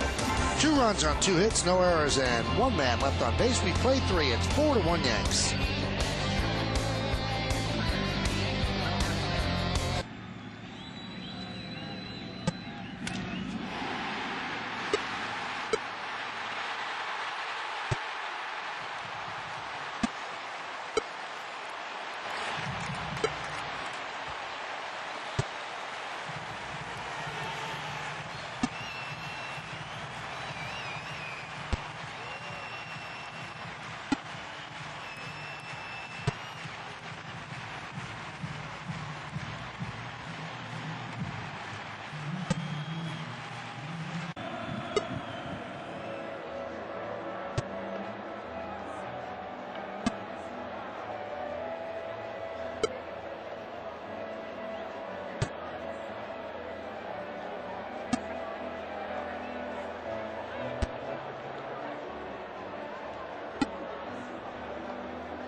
It's time for the Aflac trivia question. The Yankees have an 8-game winning streak right now. What is the longest winning streak in the Joe Torre era?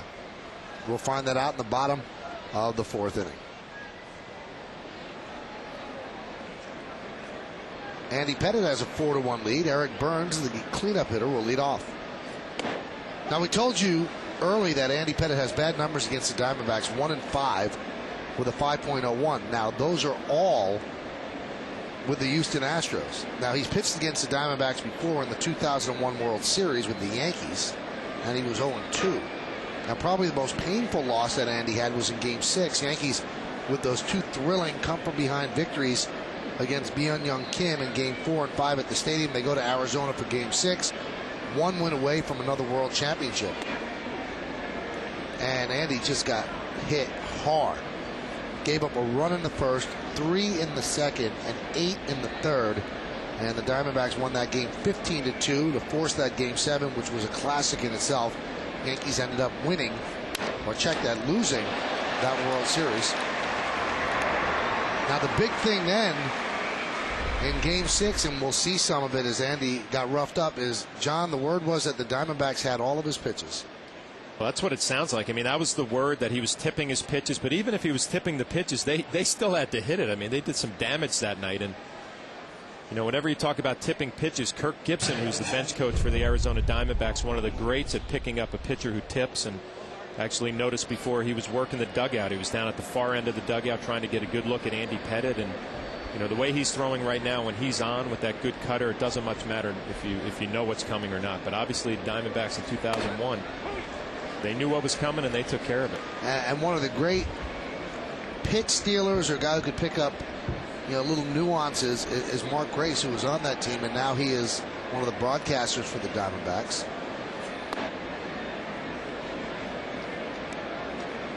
And that's just the way it is. And I know that there's Gracie. They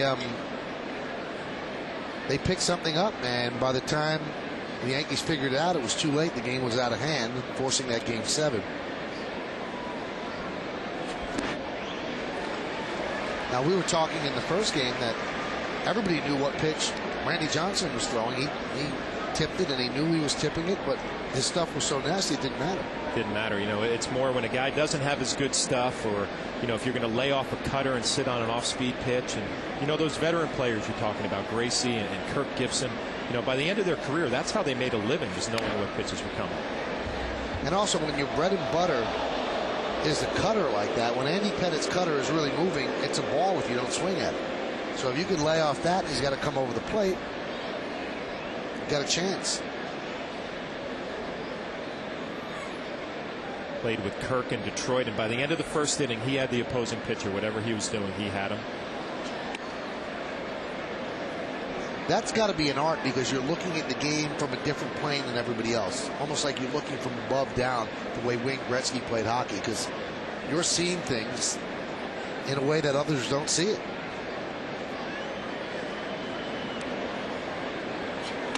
Swing and a miss.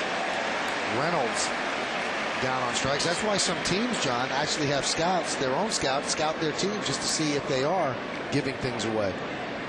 Yeah, and I think from a catching standpoint, we're going to take a look at Andy Pettitte. You know, sometimes it's by the glove. If you fan your glove, you go wider on one pitch and tighter on another. Sometimes it's if your windup goes above your head, your glove will go higher on one pitch, lower on another. But you're a veteran hitter. You pick up on those things very, very quickly.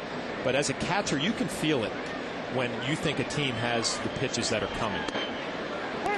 And the way you feel it is they might not swing at some borderline pitches, or, you know, you can tell by the takes that they knew what pitch was coming. You get a feel for it. And I remember catching Randy here. There were some games where I thought definitely the other team had his pitches.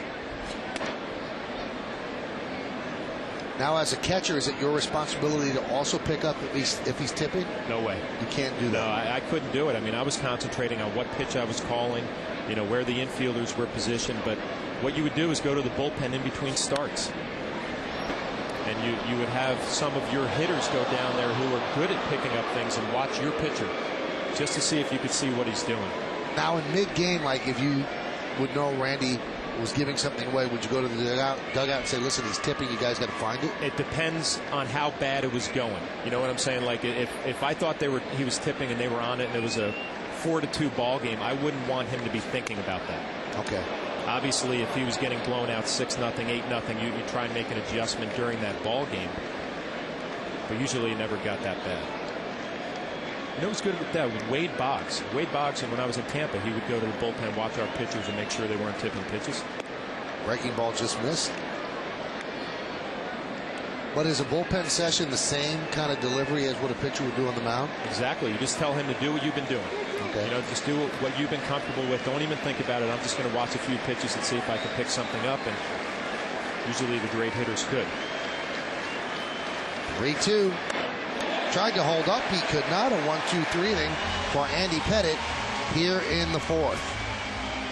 We go to the bottom of the fourth inning at Yankee Stadium in the Bronx. Yankees lead the Diamondbacks 4-1. You're watching baseball on Yes.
Yankees lead 4-1. Then Miguel Cairo leads off against Doug Davis.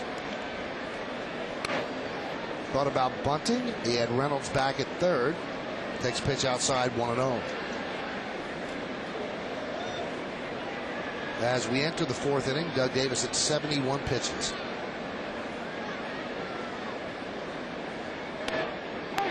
Breaking ball strike, 1-1.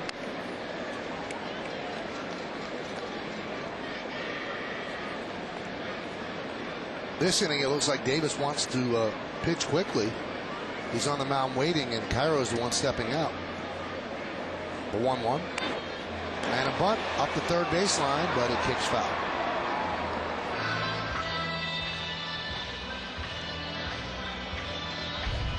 Not a bad idea if you're Miguel Cairo. You know, he's been doing the little things, having good at bats, tries to lay one down right here. You can see it. Once it falls off the lip of that grass, it's going to fall foul. Right there off the cut. Reynolds picks it up in foul territory, and talked to Miguel in the clubhouse today, joking around. He said, you know, I'm getting a little tired playing every day. Utility guy.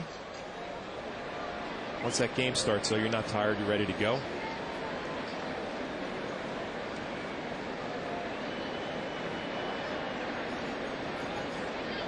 Now, of course, he's kind of kidding on the square, because if you're not used to playing every day and all of a sudden you are, not that you don't want to play, but your body probably said, whoa, what's going on here? I think mentally, too. You know, mentally, you're locked in for 3 hours.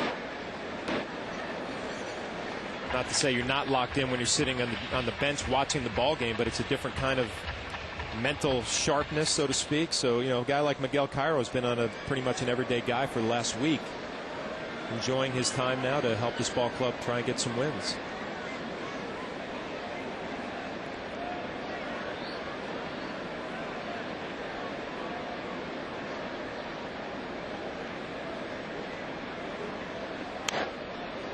Foul the other way.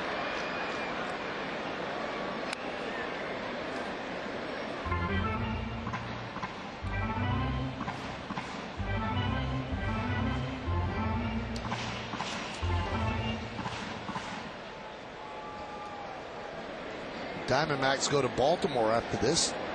A weekend set against the Orioles. Yankees host the Mets. Strike three. Cairo down looking. So 3 strikeouts in a row for Doug Davis.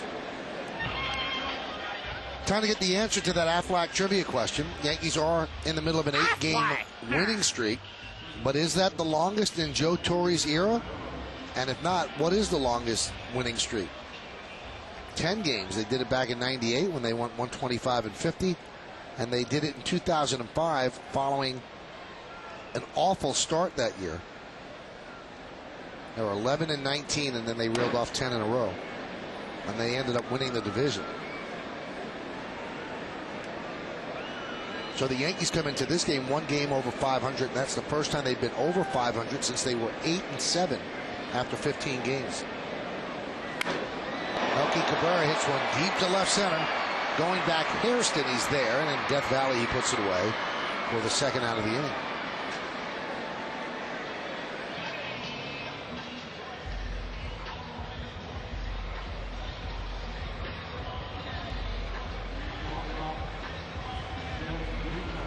And that's going to bring up Derek Jeter. This copyrighted telecast is presented by authority of the New York Yankees. It may not be reproduced or retransmitted in any form, and the accounts and descriptions of this game may not be disseminated without the express written consent of the aforementioned New York Yankees.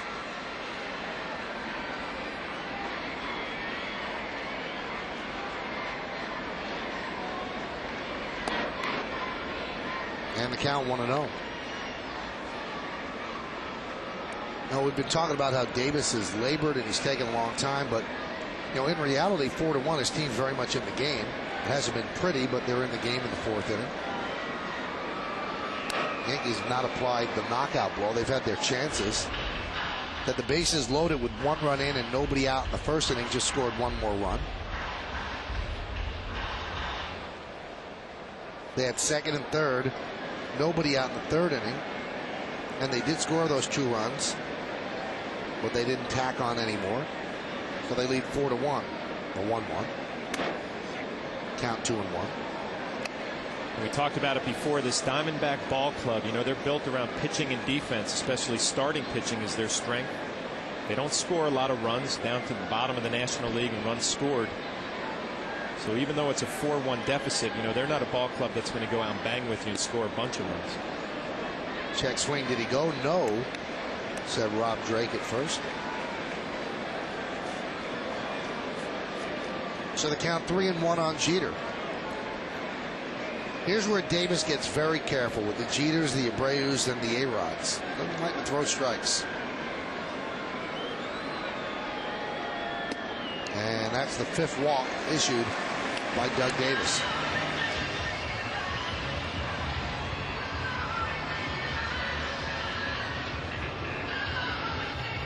And you expect this more from a younger pitcher, Michael. You know, Davis is somewhat a veteran pitcher. You expect young pitchers to pitch around the sluggers in the game and not want to give in and throw the ball over the plate. But in reality, that's the only way you can be successful against this lineup, is just to throw a lot of strikes, take your chances early in the strike zone, try and get ahead of these hitters. Let me throw this at you, John. Could he simply think, I can't get these guys out with my stuff? I don't think there's any doubt about that. He's probably thinking my stuff is not good enough to just throw the ball over the plate and take my chances. But you know what? And I talked to or caught some of the pitchers who didn't throw hard. Bob Tewksbury was a guy. And Bob Tewksbury believed you had to throw inside more when you don't throw hard than you do if you're a hard thrower. So, you know, a guy like Davis, you know, you would think he would be throwing more cut fastballs for strikes, trying to get ahead and mixing in his off-speed stuff.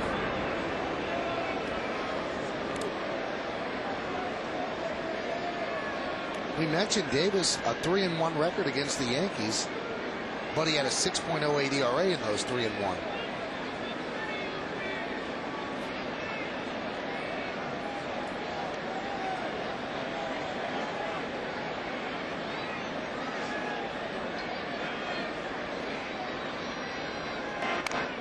Dribbled slowly back to the mound, Davis. And they get Abreu, and that'll do it here in the 4th. No runs, no hits, no errors, and 1 man left. 4 in the books at the stadium. 4-1 Yankees on yes.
For the 5th inning here at the stadium, Yankees holding on to a 4-1 lead over the Diamondbacks. They have 5 hits. The Diamondbacks 3 hits, and they've committed 1 error. Scott Hairston will lead off against Andrew Eugene Pettit. And the breaking ball is upstairs, 1-0. Very dark, overcast afternoon. And the crowd almost feeding off of that feeling. It hasn't been that much to cheer about. It's been a slow-moving game. There's a line drive. Caught by Cano. 1 away.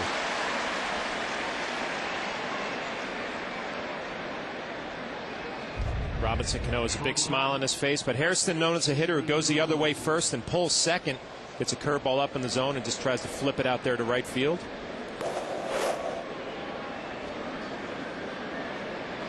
I think he's laughing about having to jump without really having to jump.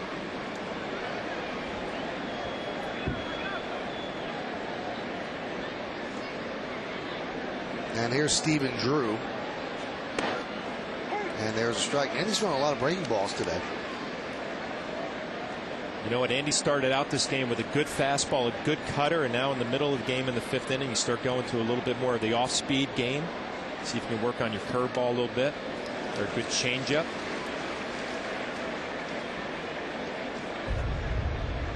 See Jorge Posada setting up inside here, left on left, the changeup in, not something that you're used to seeing, but you know what? A lot of pitchers will come out of the bullpen with one pitch that's exceptional. Today it was a cutter for Andy. Grounded to first, snared there by Phelps. He leads Pettit 2 away. Along with John Flaherty, I'm Michael Kay. You're watching Yankees baseball right here on Yes. Yankees lead 4-1, top of the 5th inning, as they look for their 9th straight victory. Another big crowd here at the stadium. Yesterday a crowd of about 53,000. Looks like the same today.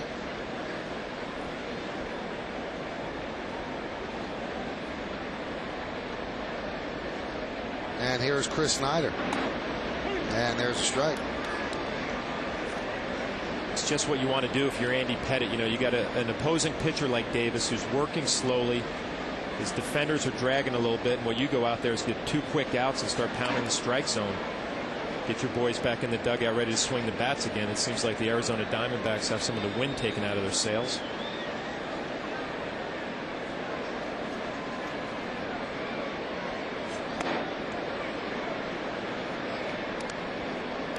This is Andy Pettit's last start as a 34-year-old. Tomorrow is his 35th birthday.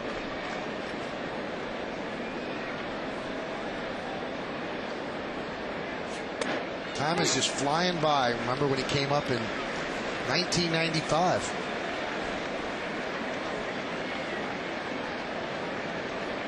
And Jeter came up toward the end of that year as well.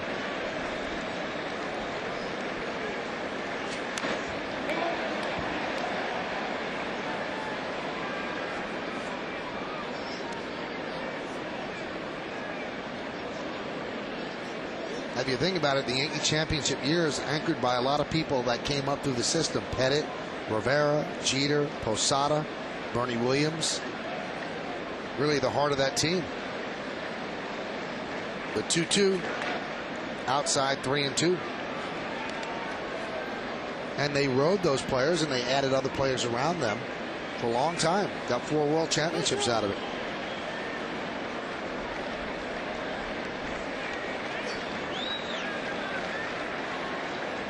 And the 3-2. Strike 3.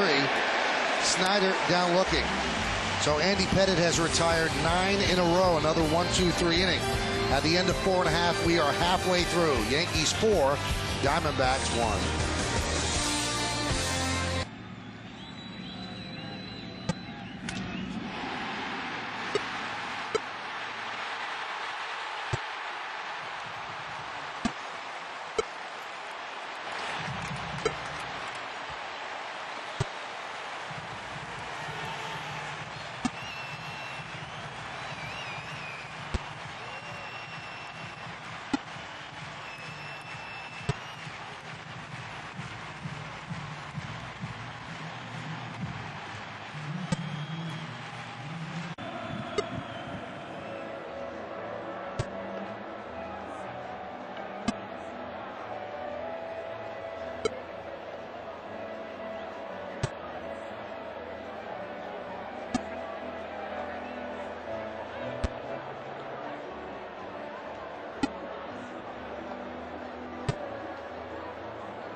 Four Seasons of Hope and Joe Torre have teamed up to make a difference in the community. For every Yankees home run hit at home this year, Samsung will donate $1,000 to Joe Torre's Safe at Home Foundation to help end the cycle of domestic violence. You can join the team and support Samsung's Home Run for Kids by visiting fourseasonsofhope.com or joetorre.org, because a little hope can make a big difference. Alex Rodriguez leads off. And all by his lonesome, 13 of A-Rod's 25 home runs have come here at the stadium. So that is $13,000 because of Alex Rodriguez's home run bat. Count 1-1. A-Rod with a bases loaded walk in the first, and then an RBI double in the third.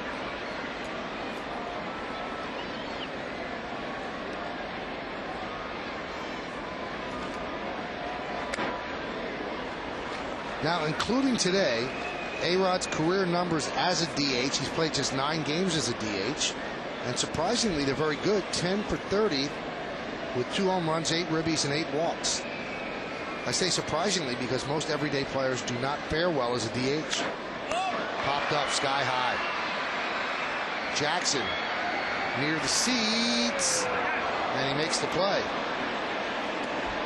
That ball was fair game for the fans because it's in the stands, but they leaned away. Connor Jackson does a nice job of just getting to the wall and leaning over right here. But you said it, Michael, that's fair game for the fans. They didn't put up too much of a fight. Connor Jackson just reaches over, cradles it in there.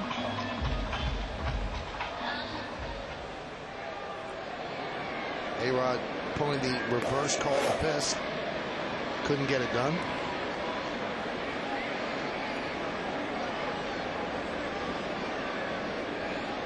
Here's Posada. Grounded to short.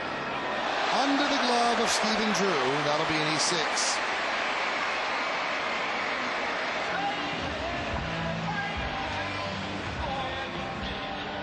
It looked like Stephen Drew just comes up on this ball. It's a changeup down in the zone.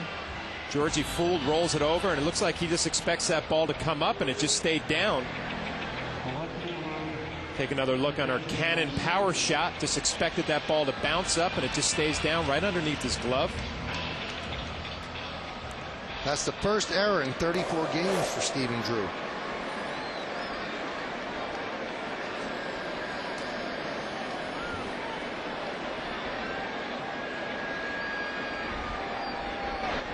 What's the rule of thumb, John? Stay down because it's easier to come up. But if you come up, you can't get down. It's tougher to go down. It takes you longer to go down than it does if you start down and you get a bad hop and you have to come up. Let's look right there. He was just expecting a nice easy hop and the ball stayed down and he got burned.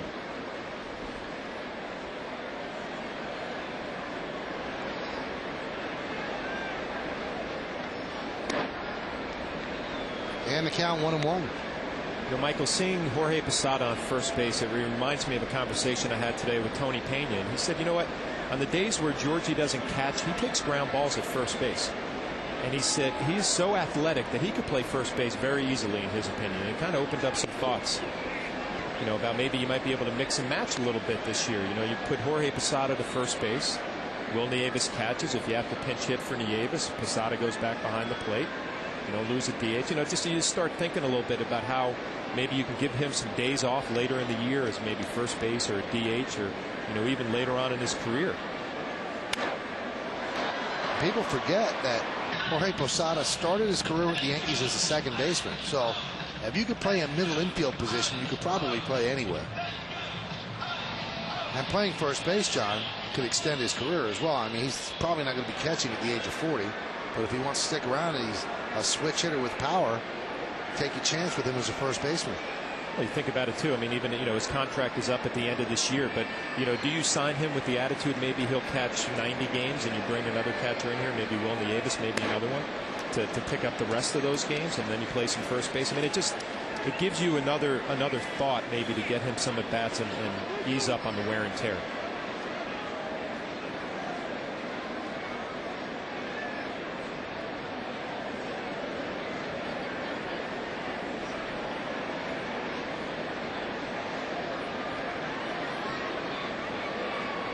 The 3-2. Off the glove of a diving Connor Jackson, grabbed there by Hudson, but no play. Base hit for Matsui.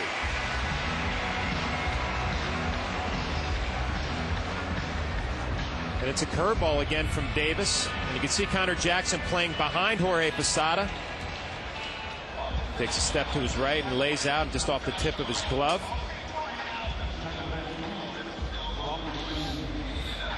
You've seen error by Drew, and here a ball that's just misplayed, and it leads you to think that maybe with the slow pace of this game and the starting pitcher, some of these infielders are on their heels just a little bit.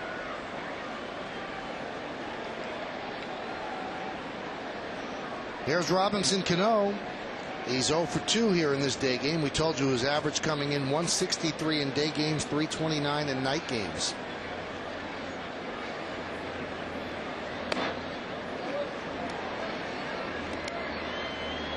Getting back to Posada playing first. You said yesterday that you played first at one point. You felt like a fish out of water. But Joe Torre has said that it's easier to go from in to out, like from catcher to first to outfield, rather than go from out to in any position. Grounded to first, grabbed there by Jackson. There's one, back to first, not in time.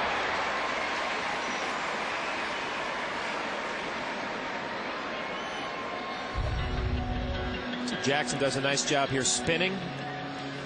Gets off a good throw to second base. Play just takes a little bit of time to develop, and Davis doesn't get over there to receive this throw in enough time. Robinson Cano is safe. See, Davis hesitates a little bit. He's slow in his delivery. He's slow getting over to first base. Everything about him is in slow motion.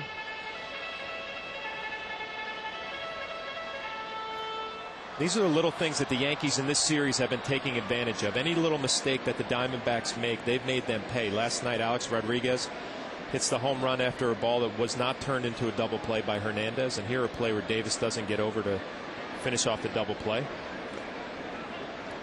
And the count 1-0.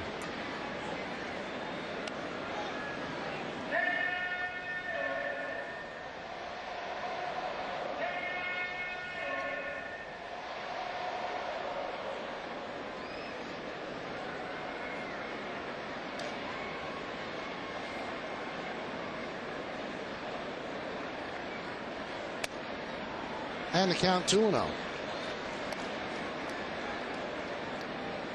Well, Davis, as we mentioned, came into this game averaging 17.7 pitches per inning. He's over that in this game. He hit the 100 mark with that last pitch. So he's over 20 in inning. Count 2-1. And there is some action now in the Diamondback bullpen.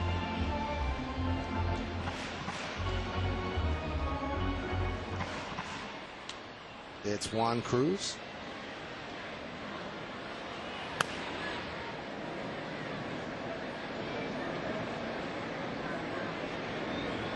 Two-one. Breaking ball strike. 2-2. 2 on, 2 balls, 2 strikes, 2 outs. Yankees up 4-1, bottom of the 5th. It's a big curveball. It's really the one pitch that has been somewhat effective for him today when he's thrown it over the plate. Big break, the big 12-6 break on it.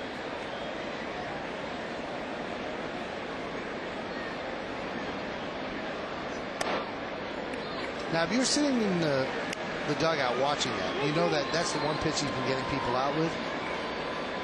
Would you give it at bat where you go up there and just sit on that pitch? Sure. I mean, you know, I wasn't that type of a hitter. I was more of a fastball hitter, but there are hitters, I'm sure, in that dugout. Gary Sheffield was one of the guys I remember. He would sit on a curveball the whole at bat. And when he got it, he made sure he put it into play hard. But the thing with Davis, he doesn't throw hard enough. So you can sit on his curveball and still, worst case scenario, foul off his fastball.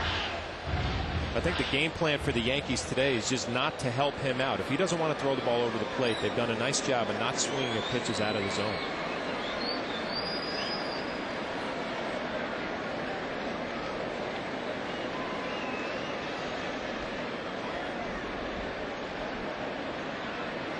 Runner goes 3-2, breaking ball, strike 3 outside corner. So Phelps is down looking, so he wiggles out of trouble. No runs a hit, 1 error, and 2 men left on base. We played 5 crisp innings here at the stadium. Yankees 4 and the Diamondbacks 1.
Baseball on Yes is brought to you in part by Dodge. You can take life as it comes, or you can grab life by the horns. Dodge. And by Continental Airlines, the official airline of the New York Yankees.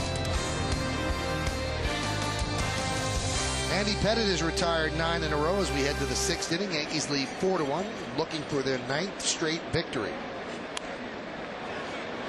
And Chris Young fouls it back. He's the last Diamondback to reach with an infield single. 4-6-0, beating 1-3-2.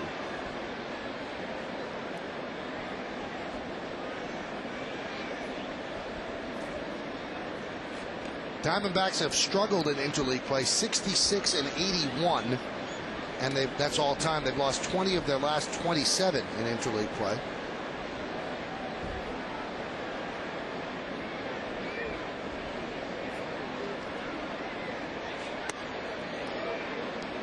The Yankees are quite the opposite. Starting on June 12, 2003, Yankees are 32-7 at home against National League teams. The 2-1. High pop-up. Backing up Cano, coming in Abreu. Abreu the call and the catch, one away. We'll pay attention this third time through the order with these young hitters. Andy Pettitte has proved to them that he can throw strikes early in the count. Chris Young came up there swinging at the first pitch. See if they go up there a little bit more aggressive now.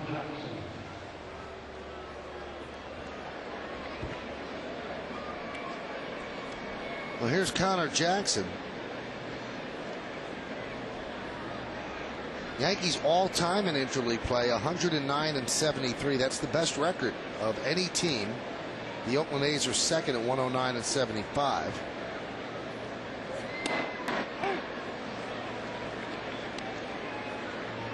And 3 of the top 5 players with the most hits play for the Yankees: Derek Jeter, Johnny Damon, and Alex Rodriguez.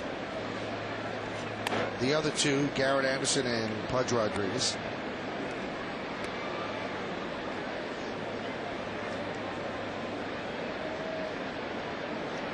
And also with their win yesterday, the Yankees win this series. They've won 18 of their last 19 interleague series here at Yankee Stadium. And the only series loss at home to a National League team over that span was to the Mets in 2005. They dropped 2 out of 3 here at the stadium. It'll be very interesting to see the dynamic this weekend, because when the Yankees went into Shea earlier this year, they were the team that was reeling, and the Mets were playing great baseball. Mets took 2 out of 3. And now it's the complete opposite. Grounded to short. Jeter. Connor Jackson's out. It's a complete opposite. The Yankees obviously playing better baseball right now, but the Yankees are healthier than they were when they went in there that first time. And the Mets, on the other hand, Alou is out still, and Sean Green just came back. Beltran's hurt, playing hurt. Yep. I mean, they've dealt with their share of injuries, and a little tailspin right now. Here's Orlando Hudson.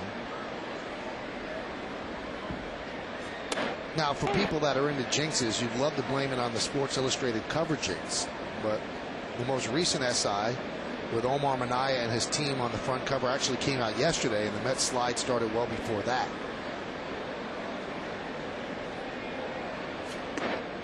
John, would you rather play a team that's playing as poorly as the Mets, or would you rather play a team that's hot, because usually the tide has to turn one way or the other?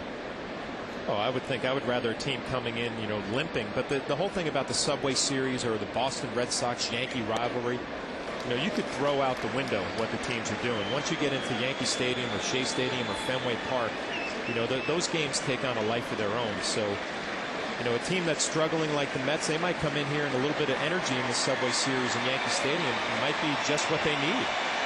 1-2. Popped up, shallow right, and it's going to dunk in between Cano and Abreu for a base hit.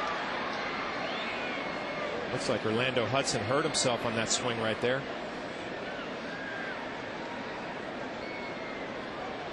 He gets jammed on this ball. It's up and in. You see, he fights it off and just puts it in perfect place out in the outfield. Looks like he might have tweaked a knee or something like that.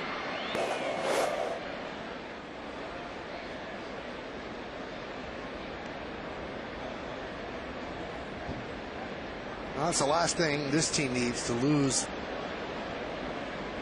the third batter in their lineup. He's pointing to the inside of his left ankle, trying to walk it off.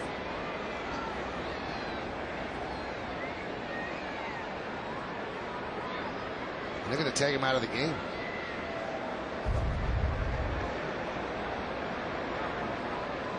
Didn't really see anything right there. It didn't look like he rolled it.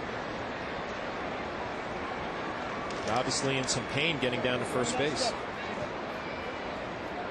And Alberto Calaspo will pinch run.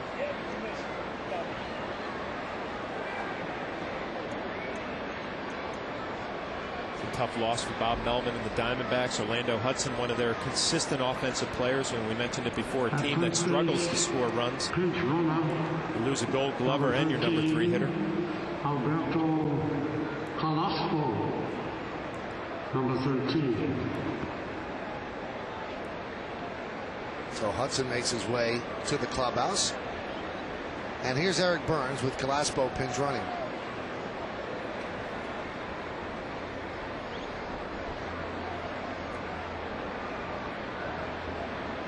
Burns today is 0 for 2 against Pettit. Pettit's thrown 75 pitches here, 2 outs into the 6th inning.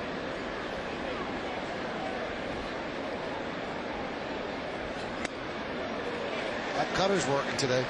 Oh, he's had a good cutter. He went to it early in the ball game, went to a couple off-speed pitches in the middle of the ball game, but the cutter has been the pitch today.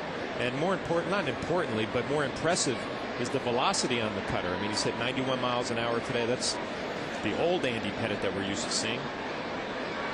76 pitches, 51 strikes. So 2-to-1 strike to ball ratio, 25 out of the zone.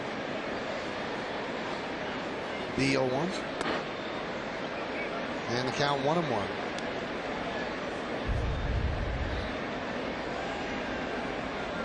That was the pitch before he hit the ball, and it looks like he got hurt on that. Stayed in and got himself a single, but now out of the game. 1-1. There's a cutter inside, 2-1. Getting back to that Met-Yankee game tomorrow night, I'm looking forward to watching Roger Clemens again. You know, second time out. Had a great split finger fastball his first start. Location maybe wasn't where he wanted it, or velocity, but reading the papers this week, he said he's looking forward to his second one. Feels stronger. The thing that impressed a lot of people about Clemens' first start is that he looked like he was laboring and he was out of gas in the 4th inning, and then he took it to another gear and really finished strong. Remember watching that game, the 4th inning, Jack Wilson hit that double, and like you said, it looked like he finally had hit the wall. Was able to go a couple of more strong, good innings, but you know, I read in the paper he's talking about 110 pitches for tomorrow night would be somewhere that he would think that he would be able to do.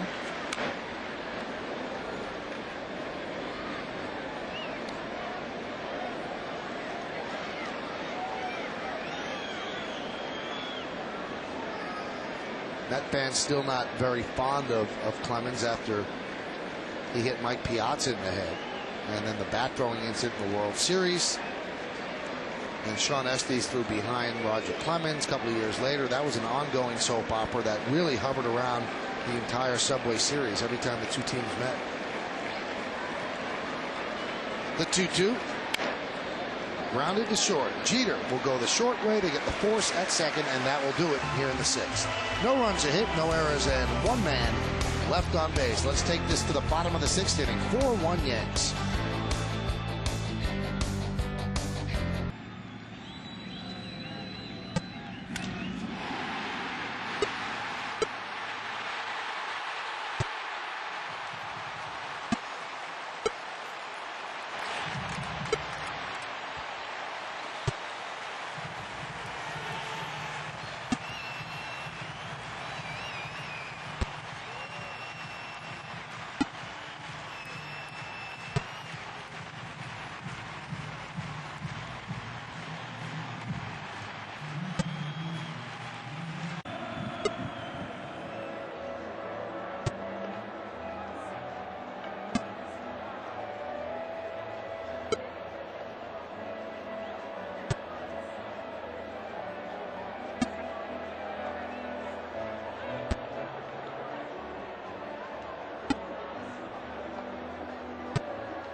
chance to see all the big hits and great plays another time around with WB Mason presents Yankees Encore. Later after each game and again the next morning at 9, only on Yes.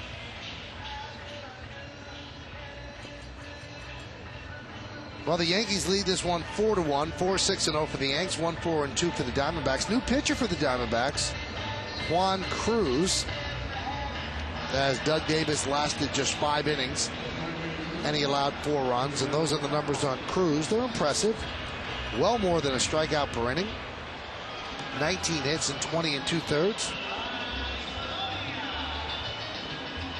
Hey, if you get a chance, please stop by and visit our friends at J&R Music and Computer World.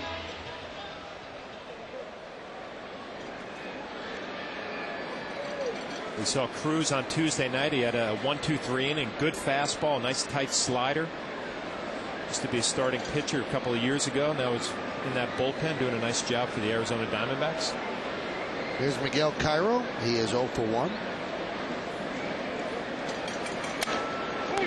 And there's a strike along with John Flaherty. Now Michael Kay, and you're watching Yankees baseball, a Thursday matinee right here on Yes. Yankees looking for their 9th win in a row. They lead the Diamondbacks 4-1.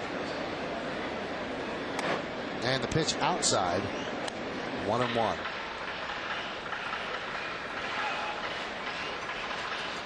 Is it a hard adjustment? You go from Davis, who was topping out at 86, and that pitch from Cruz was 96. Do you feel your bat's a little slow for that? No, you know what? I always fed off of the delivery of a pitcher. You know, and Doug Davis kind of lulls you to sleep. That's his game. He tries to have a nice, easy delivery and then sneak the ball in there. A guy like Cruz kind of has a violent delivery. So when you're in the batter's box and you're getting ready to hit, you're kind of getting ready to his motion. So you know what? Your hands just react to the speed of the ball. But you get ready as the pitcher gets ready to hit. Usually not a problem. So then the old, I guess, wives' tale that, you know, you follow a guy who pitches with slow stuff with a guy who pitches with hard stuff to throw batters off. It really doesn't work. You know what? It might work the first pitch, but once you see the velocity of the pitch and you feel what he has coming at you, you adjust very quickly. Well, he's doing the same thing that Doug Davis did. He walks the leadoff batter. We've been talking about the Yankees Mets series. Well, this weekend it is round 2 of the Subway Series as the Yankees host the crosstown rival Mets right here in the Bronx. Tomorrow night's coverage begins at 6 with batting practice today and then the pregame show. Then come back to Yes after the game on My 9 for postgame analysis and insights. Then on Saturday, Yes has full Game 2 coverage beginning at noon. Our Subway Series coverage starts tomorrow at 6 right here on Yes. We're all very excited about getting 2 of those games on the air because usually the Yankees play the Mets on a weekend, the Yankees play the Red Sox on a weekend. The Saturday game is a Fox game. We don't get a chance to do it. The Sunday game is invariably an ESPN game. We don't get a chance to do it. We usually do the Friday night game, but this one we get to do too, so we're really looking forward to it.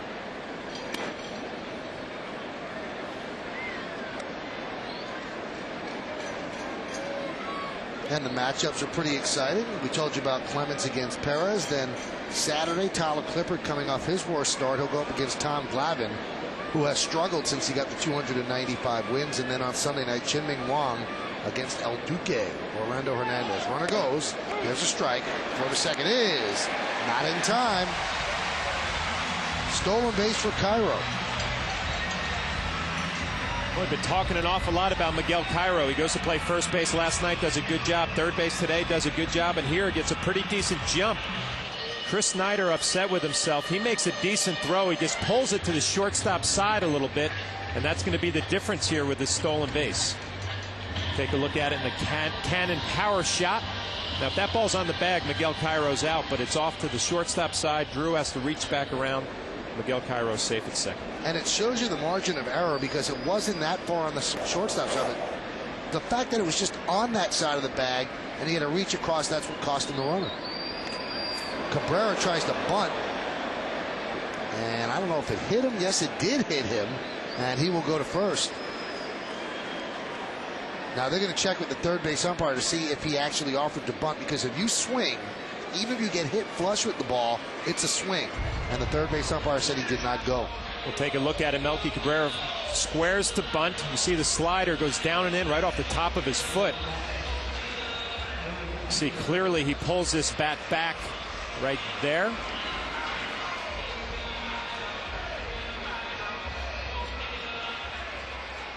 Looks like it hit him right on the top of the foot as opposed to a toe.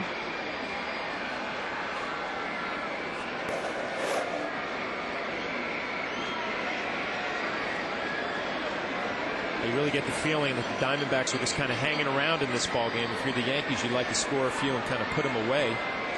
Jeter squares the bunt. Bunts up in the air, but foul. Do you like that play there? I understand 2 more runs probably is enough to hold on, but you've got one of the better hitters in baseball. Do you want him to bunt there? You know what? I like that play, and I think Derek Jeter, from playing with him, he's on his own in this situation. You know, if he wants to swing the bat, Joe Torre lets him swing the bat. If he feels like he's got a good matchup to lay a bunt down, and you saw it wasn't the old sacrifice bunt. He's trying to lay a bunt down for a hit, and worst case scenario, he moves the runners over. Really up to Derek Jeter what he feels like doing. And he bunts. It's a beauty. Cruz fires to first, and the sacrifice successful. 1-3 as the runners move up. We'll talk about it. I like that play right there. It just feels like this ball game, you know, the Diamondbacks are hanging around. It felt like the Yankees had Davis on the ropes the whole ball game, and they scored 4 runs on him, but they weren't able to deliver the knockout punch, and Derek Jeter senses that too. Going to get these 2 runners into scoring position with the hot Bobby Abreu coming up behind him, Alex Rodriguez on fire behind him, and then Jorge Posada. So you take your chances with the next couple of guys in the lineup.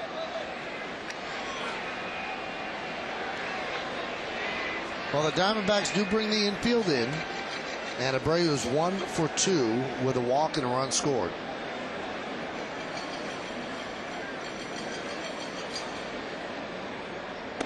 And there's a strike from Cruz. And that's Tony Pena warming in the bullpen.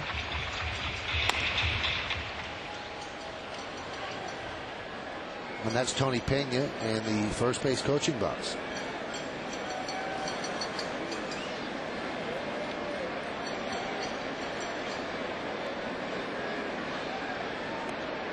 First 2 games of this series, we haven't been able to see some of the power arms of the Diamondbacks in that bullpen. You know, Pena out there getting loose right now. Valverde, their closer, has a good arm, good split finger fastball. They haven't had the lead late in ball games. We haven't seen those guys yet. Count 0-2. That's one of the strengths of their ball club. Starting pitching and the last 3 guys in the bullpen.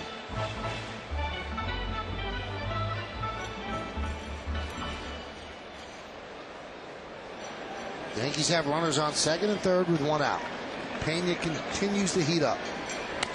4-1, Bombers lead. We're in the bottom of the 6th inning.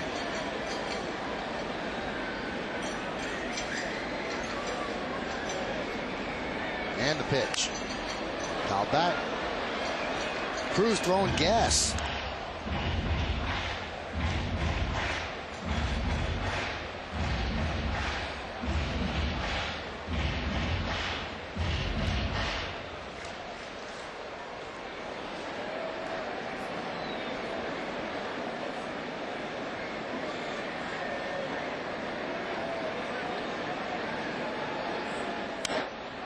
Served into left field, caught there by Hairston. Tagging is Cairo. Here's the throw. He's out. Cairo doesn't like the call, and here comes Joe Torre. Laz Diaz made the call, and Joe Torre and Larry Boa will argue the call. From the naked eye, looked like he was safe, but we have yet to see a replay. And Laz Diaz tells Larry Boa, "You move along, I'll argue with the manager." See the ball served out to Hairston here. He comes up with a good strong throw. You see if Chris Snyder blocks the plate right here. He gets that knee in front. It looks like Miguel Cairo might have slipped his foot in on home plate. See the good throw. Snyder tries to block the plate with his shin guard. Miguel Cairo thought he might have clipped the back end of the home plate. Laz Diaz said he did not. Get a better look right here. I think he's safe. That back leg moved the catcher's leg out of the way, and Cairo thought he was safe. So the Yankees strand 1. We go to the 7th. It's 4-1 Yankees.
to see if he was in there. It's a very tough call. You know, his front foot misses home plate, his back foot touches home plate, but it's all about the timing with the tag from Snyder. Looks like he might have snuck in there.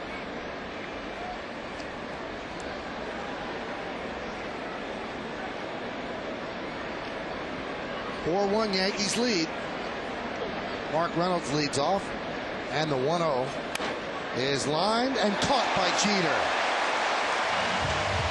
One away.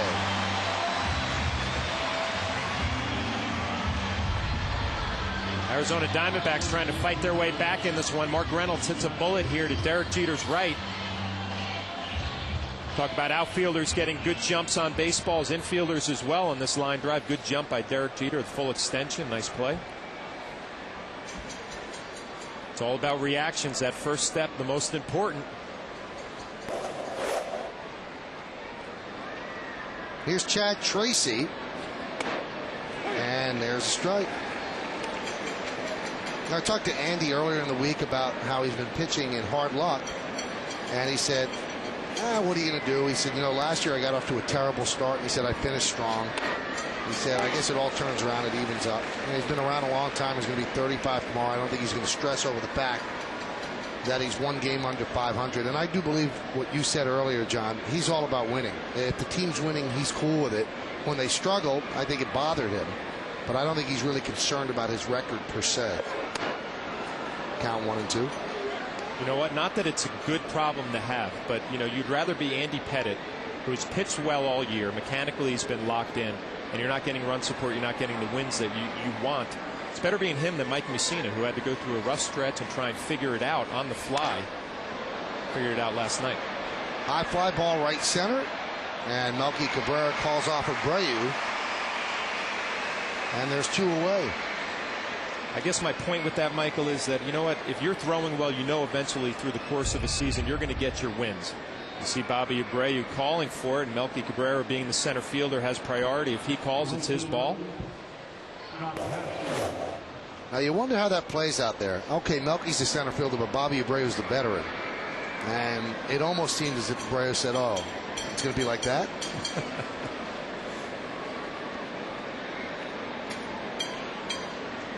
So position really rules age or overage. You know what? If I have a center fielder out there, I want him going after everything that he can get. I want him to take charge of that outfield, even if there's a veteran in right field. And it's Melky Cabrera's ball. If he feels like he can get to it, he calls for it. It's his ball, being the center fielder.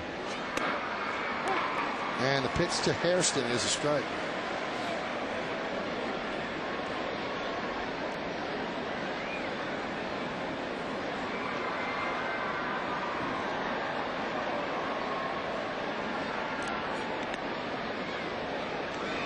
And the count 1-1. So another time, John, with a solid long outing from a starter. And during this 8-game winning streak, the Yankees have had close to 7 innings per start. And that really helps the bullpen a lot. And I guess we've almost taken for granted Andy Pettitte in his start this year. Just given quality game after quality game, going deep in the ball game and coming up on his 90th pitch. And the count 1-2. And I mentioned 90 pitches. Joe Torre, before the ball game, you know, he was doing his little press conference talking to Kim Jones, and he said, you know, we pay attention to Andy around 90 pitches and see how he's doing. He's working hard. If it was a tough 90, an easy 90, I would say today he would consider this a pretty relatively easy 90 pitches so far.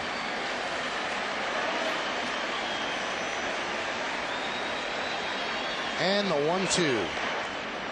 2-2.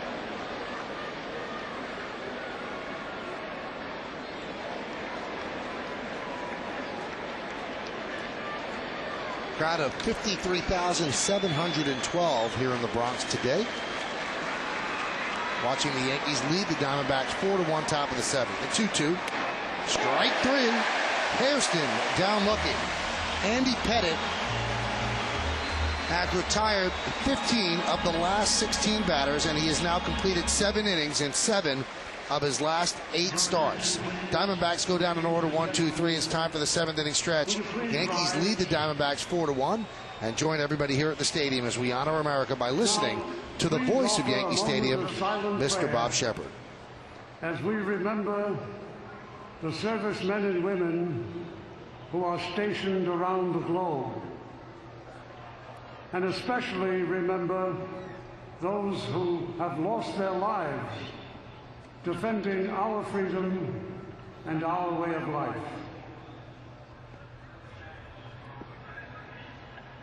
And now, please join Kate Smith as she sings God Bless America.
Getting shaved off one by one, day by day, and Yankees looked like they were in bad position just about 3 weeks ago, but things have certainly turned in their favor as we go to the bottom of the 7th inning. So we thank you, Nancy. Yankees lead 4-1 over the Diamondbacks, and Alex Rodriguez leads off, and he takes a strike. 4-6-0, beating 1-4-2. It'll be A-Rod, Posada, and Matsui against Cruz.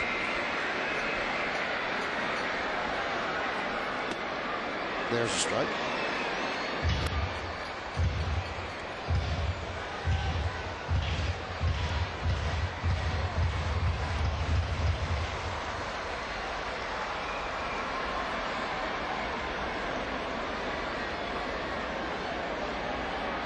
The 0-2 outside, 1-2. 98 miles an hour there, the fastball from Cruz. And you know, when you're a starting pitcher, you pace yourself a little bit more. Now a relief pitcher, going to go in there for 1 or 2 innings and kind of let it all fly. Velocity's gotten better.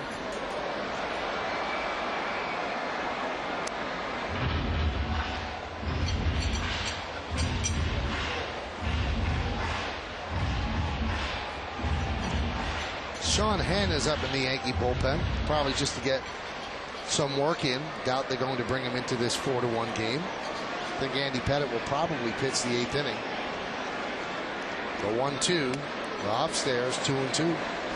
Yeah, Michael, you'd think it would probably be a situation. Sean Henn probably getting some work since he wasn't used in the middle of this ball game. And you know, Andy Pettit will go out to start the 8th inning. You probably would see some relief pitchers getting loose as he goes out there to start the inning.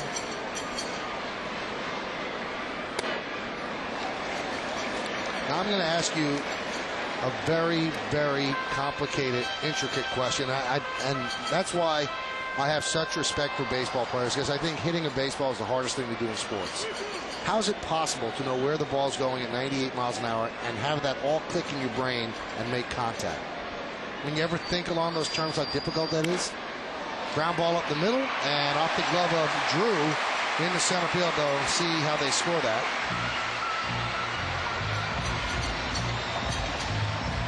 The ball was hit hard to Stephen Drew's left, so we'll see how they score this one.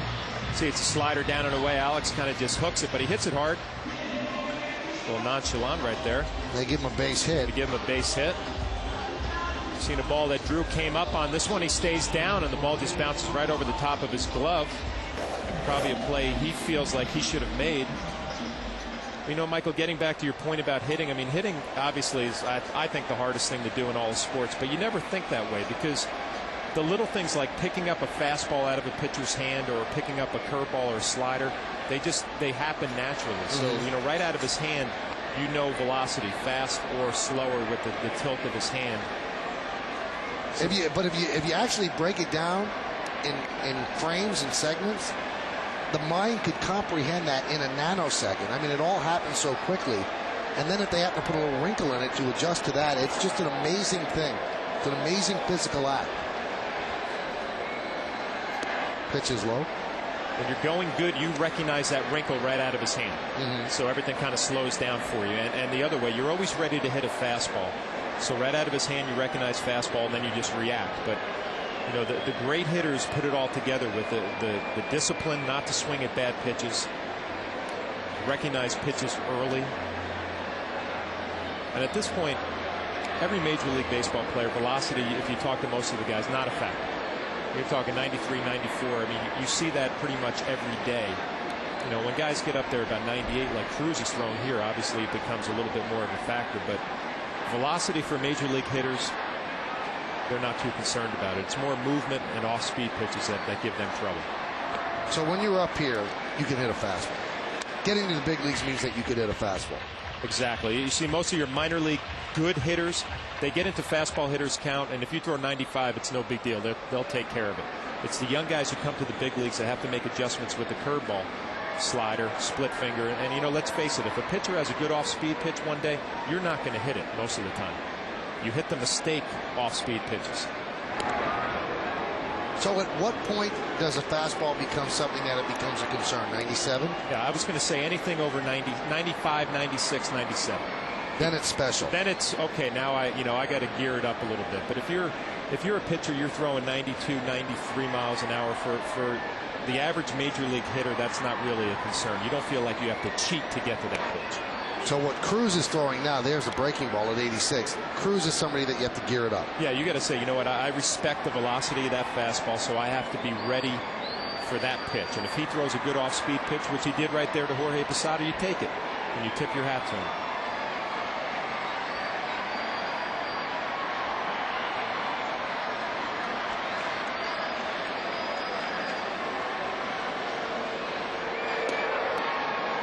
And the count is 3-1.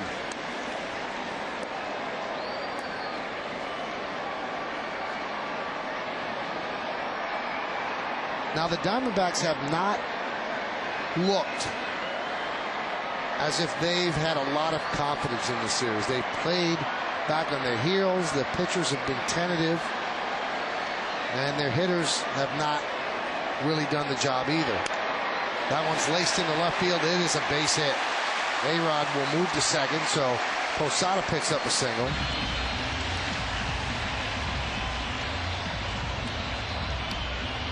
And Bob Melvin is going to go to the bullpen. That's a nice piece of hitting from Jorge Posada. It's just a fastball middle away. See the head down right there. Nice extension through the plate. Right back towards the pitcher. He drives this ball the other way.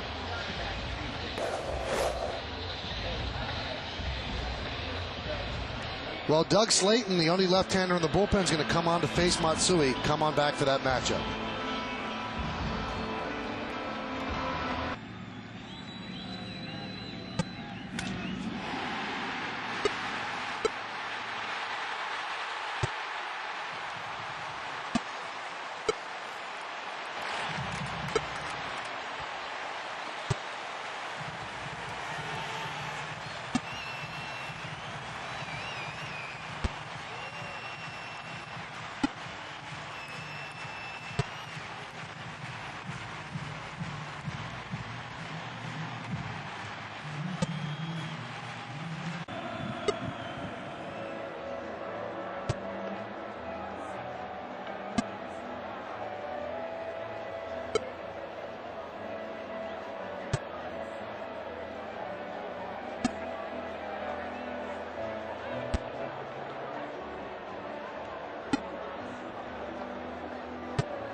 presented by Sharp Aquos, the official HD TV of Major League Baseball. All of this took place over the first 6.5, and it adds up to the Yankees 4, Diamondbacks 1. Andy Pettit has given the Yankees 7 solid innings, allowing just 1 run.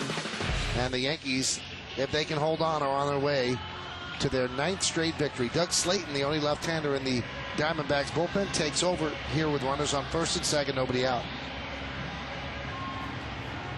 And Slayton, a big, tall left-hander, 6'5", lefty specialist pretty much in Bob Melvin's bullpen. He's got a good slider, 80, 81 mile an hour slider. Sure, it's what Hideki Matsui is gearing up for in this at-bat. Matsui has pushed his average to 296 with his 2 for 3 against lefties this year. 253. He's usually very good against lefties, and against righties 317. Do the Yankees try to bunt again? Probably not with Matsui. First and second, nobody out. And he takes a strike. Anyway, the point I was making before the pitching change was made, you were on some Diamondback teams that, not Diamondback teams, Devil Ray teams that lost a lot of games. Do teams sometimes come into a ballpark and just have a defeatist attitude, thinking they're going to lose? Oh, I don't think there's any doubt. You go out there almost like, if we could play a competitive ball game, we'll take our chances. Instead of going out there with an attitude like we can beat this team. And coming into Yankee Stadium for a young expansion team in Tampa and Arizona, they're obviously not an expansion team anymore, but a young ball club, you are intimidated by this place. And you also are not playing very well, and the Yankees are on a roll. And I really felt like if the Yankees just jumped out early in this ball game, you would see a young team probably just kind of cave in. Yankees led 4-1 after 3, and that's where we are right now. And that one is lofted into center field. A great read by A-Rod. He will round third, and he will score. The throw is over the head of Reynolds, bounces into the seats. Posada will score, and the Yankees lead 6-1. And they will move Matsui to third. John, that play was made by A-Rod's read. Well, the tough read is for Alex Rodriguez because the ball is actually behind you, and he gets a great read off the bat. He goes right away. Jorge Posada actually has an easier read, but he's aggressive. He doesn't even have to look at Larry Bow on this, and Chris Young throws the ball into the seats. But here, Alex Rodriguez, look, he sees the ball off the bat. He doesn't even pay attention to where it's going to land. Baseball instincts right there just tell you it's going to find some grass. Jorge Posada had a little bit better angle on this, and he just right away decides, I'm going to challenge Chris Young and go to third base. Gets underneath this throw and airmails Reynolds. Single, RBI, and an E8, allowing the second run to score. Infield is in for Cano. And there's a strike. You see runners on second base always turn around, look at the outfielders. That's why A-Rod went on the crack of the bat. He knew there was no way that Chris Young could get there, and that's why he scored without a throw. If you hold up on that, there's no way that Posada even could think about going to third. Foul back.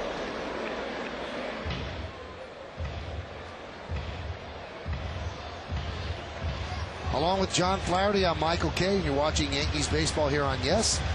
We thank you for joining us on this Thursday matinee. Yankees lead Arizona 6-1.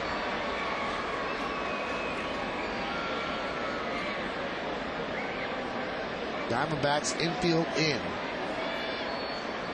The 0-2 to Cano. 1-2. Yankees would obviously love to tack on another run right here, but you kind of felt like that was the big play in this ball game. It kind of puts the Diamondbacks away right there. Kind of feel like this game they've just been kind of hanging in there, waiting for something positive to happen. And all of a sudden, you throw 2 more runs on the board. He swings and misses. They get an angle. The out is made at first, and Matsui stays put at third. So it's a strikeout, and the putout is made 2-3. And now Bob Melvin will start to mix and match as he will go to a right-hander in the bullpen with Josh Phelps due up.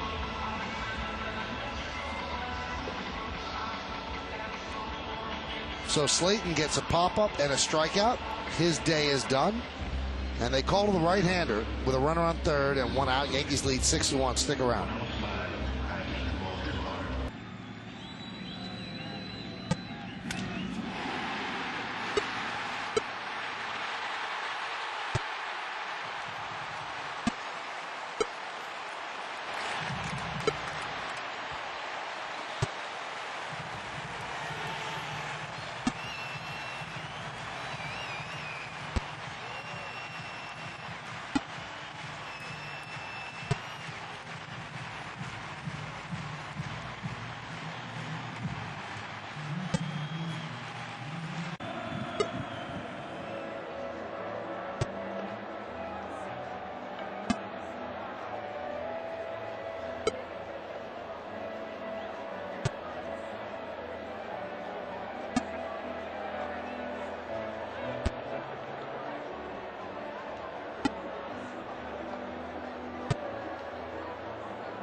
It's in great plays another time around with WB Mason Presents Yankees Encore later after each game, and again the next morning at 9, only on Yes.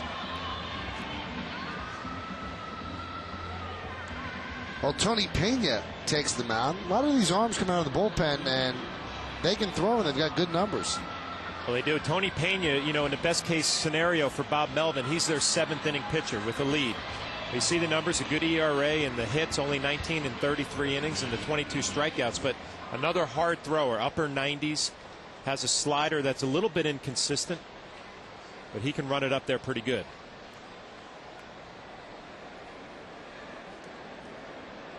For Bob Melvin and the Diamondbacks, the way you win ball games is you're starting pitching, then you hand the ball over to Tony Pena for the 7th, Brandon Lyon for the 8th, and Valverde is your closer. He hasn't been able to do that in this series at all.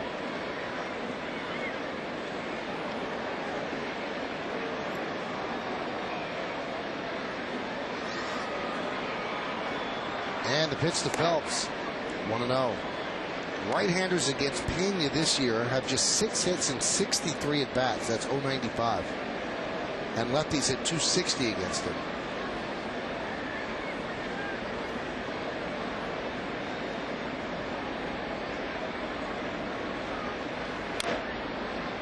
Now the Yankees have a pinch hitting opportunity here, and that could be Johnny Damon.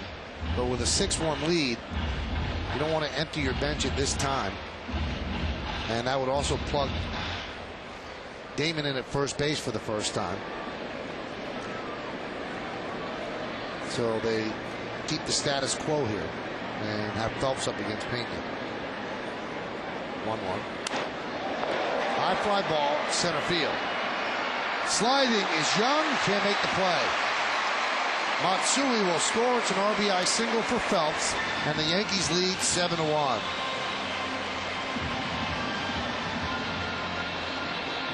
Well, it's a good hard fastball from Pena, and Phelps doesn't hit it good. He gets jammed a little bit. We're going to watch Chris Young come in on this. He tries to go to the slide right off in his hip pocket to the side of his body, and he just doesn't come up with the play. Right off the end of his glove. You see him come in here, right here. Go to the slide in your hip pocket and just doesn't come up with it. It's an RBI base hit for Josh Phelps. So now 7 for 64. Righties against Pena. And now Cairo will take his hacks against the right-hander.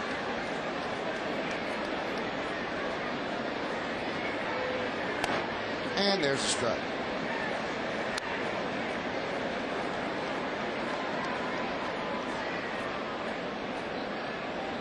Miguel today is 0 for 1. Had a sac bunt in the second, strikeout looking, then a walk. Also a stolen base. Count 1-1. Got a shot there of Pettit, who looks to be on his way to evening his record up.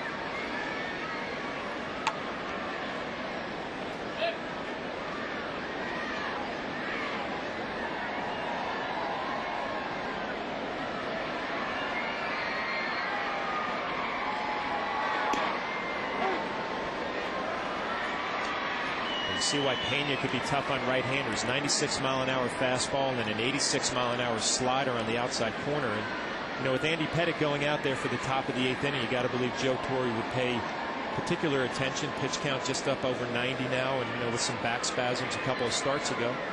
See how far he wants to go with Andy Pettit.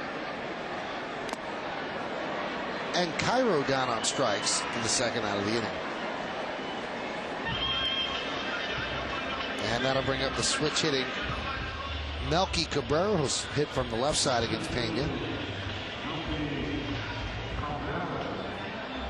A guy like Andy Pettit, who's had some back problems this year. You know, this inning has been a long inning with the pitching changes. You see how he gets loose going back out there for the 8th inning.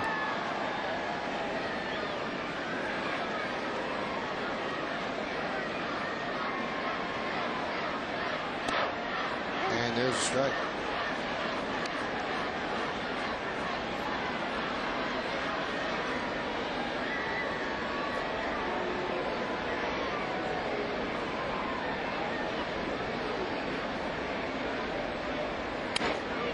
Fouled away.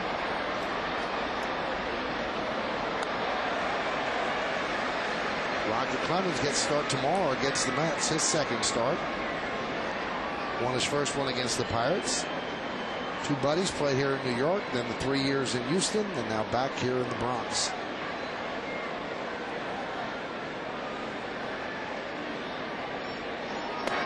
Strike three. Melky down looking. So that'll do it for the Yankees here in the 7th. But they score 3 runs on 4 hits, 1 big error, 1 man left. We go to the 8th.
We're allowing you to vote along with all of us here in the booth for the Chevrolet Player of the Game. Text your vote to 55222, or for more information visit ChevyOffers.com. First pitch to Drew is lofted down the left field line, and Matsui runs out of room. You can vote right up until the end of the game. Vote now and make your voice heard. Let's take a look at those candidates again. I'm sure that Andy Pettitte is one of the 4.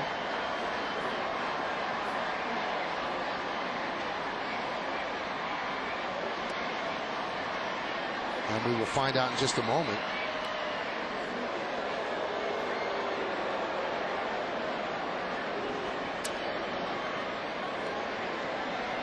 Oh, 1 count on Drew. Fouled away. It's Andy Pettitte, number 1, Alex Rodriguez, number 2, Hideki Matsui, number 3, and Bobby Abreu, number 4. Standard text messaging rates apply. So vote early and often, as they say in Chicago.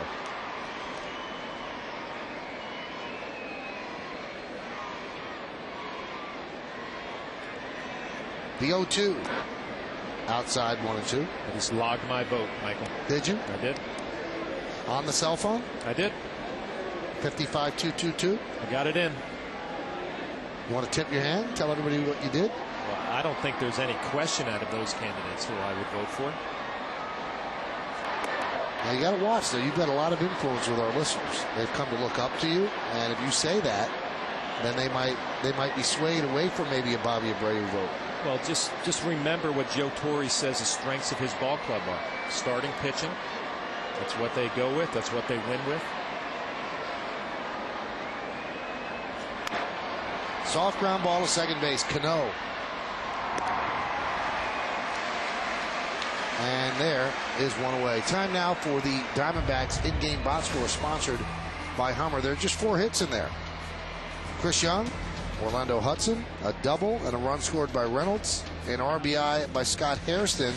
That was on a ground out, and Stephen Drew picked up a hit as well. That's it. So a ground out accounting for the only RBI. Here's Chris Snyder.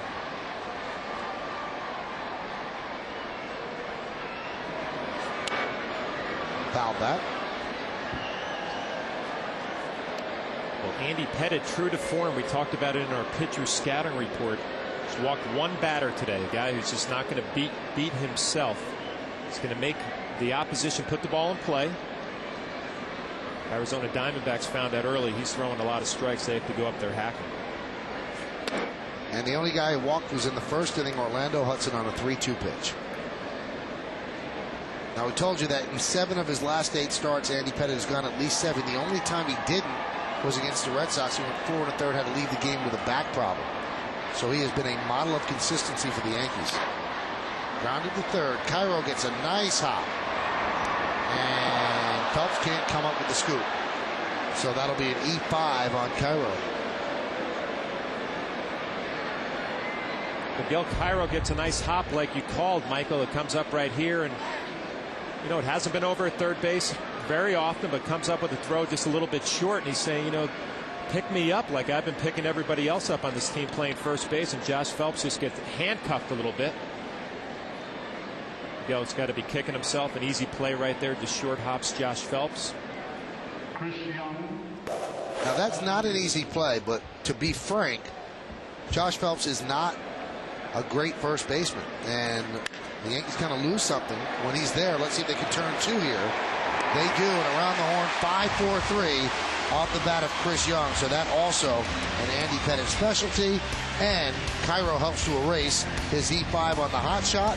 Stayed with a tough hop, fired a strike to Cano, who fired a strike to Phelps. We go to the bottom of the 8th, 7-1 Yanks.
By Hummer, there are 10 hits in there, and the only guy without a hit, well, there's actually 2.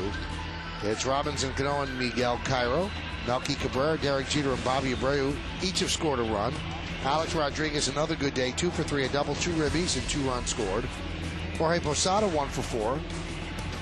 Hideki Matsui, a great day, 3 for 4, a double, 3 ribbies, and a run scored. And Josh Phelps drove in a run as well. Abreu extended his hitting streak to 13 straight, and Jeter extended his to 9 straight. Let's see who the Yankees are going to bring in. It'll be Scott Proctor in the 9th inning. So the Yankees lead 7-1. It'll be Jeter, Abreu, and A-Rod.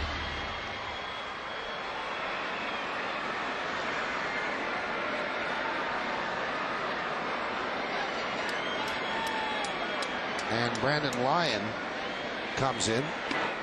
They've got to use these guys because they haven't had an opportunity to save games. See his numbers. Less than a hit per inning. 4-2 record, 2.51. Count 1-1. Brandon Lyon was part of that Kurt Schilling trade that brought Kurt Schilling back to Boston. Lyon headed out to the desert here in Arizona. He's got a good fastball, but his bread and butter is his curveball. Really good curveball. Jeter inside outs the ball at right field, a base hit. So another multi-hit game for Jeter. He is 2 for 3. It's just a solid, consistent approach every day for Derek Jeter. You get a fastball out over the plate, you drive it to right field. If Lyon decided to go with an off-speed pitch, it would speed up his bat a little bit and he would pull it. The same approach day in and day out. 22nd multi-hit game for Jeter.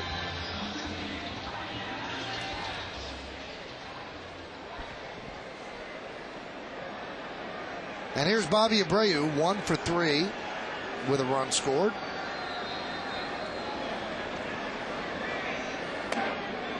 And there's a strike.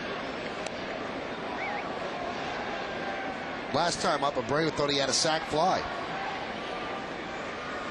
But a good throw by Scott Hairston. Looked like it nailed Miguel Cairo. At least that's what Laz Diaz, the home plate umpire, thought. So a 7-2 double play. Count 0-2. Abreu not in love with that call.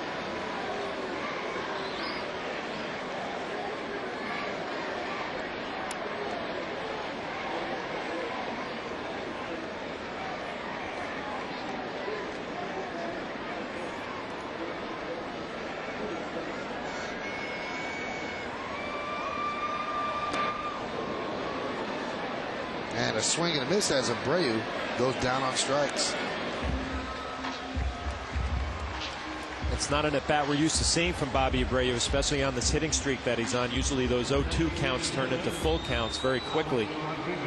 We talked about the curveball from Brandon Lyon. It's his #1 pitch. Here's A-Rod walking the first, double in the third, fouled out to first, and then a single. 25 homers and 68 ribbies for Alex Rodriguez. Waited on the breaking ball, but fouled it back. And Alex has done a nice job as a designated hitter today. Now, I was kind of curious to see how this was going to all play out, because he's one of those high energy guys on the ball club that enjoys playing defense, is always into the ball game, and obviously found a routine as a designated hitter in between innings that works for him.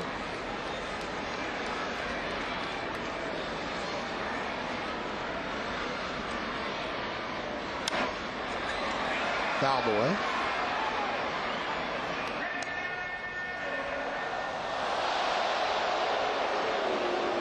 Yankees 7 runs, 11 hits, and 1 error. Arizona 1, 4, and 3. Now the Diamondbacks are not holding Jeter on. So Bob Melvin's saying, listen, 7-1 is enough. I don't think you should be stealing. It's one of those unwritten rules that really should be written somewhere.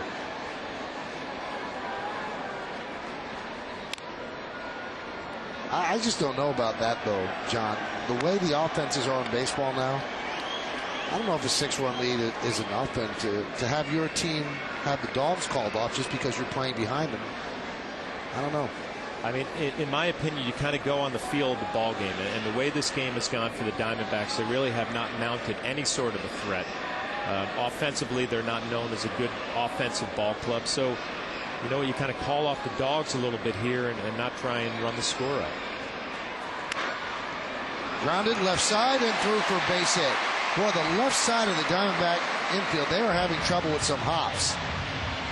Gloves down when it comes up, it's up when it goes down, and that's a base hit for A-Rod, so his 3rd hit of the afternoon. And Alex Rodriguez will take it right here. I mean, he pulls this ball in between the hole, and Reynolds goes to his left. He seems to get a pretty good jump on it, and the ball just right out of his reach. But, you know, that's a difference between a young ball player and a veteran. The little things, the making this play right here, have a possibility to turn a double play. Next thing you know, Lyon is in trouble with first and second, only 1 out. We've seen a couple of those plays. Chris Young comes sliding in on a fly ball just off the tip of his glove. Drew makes an error and then makes another play that it probably looked like he should have made. And there's a strike.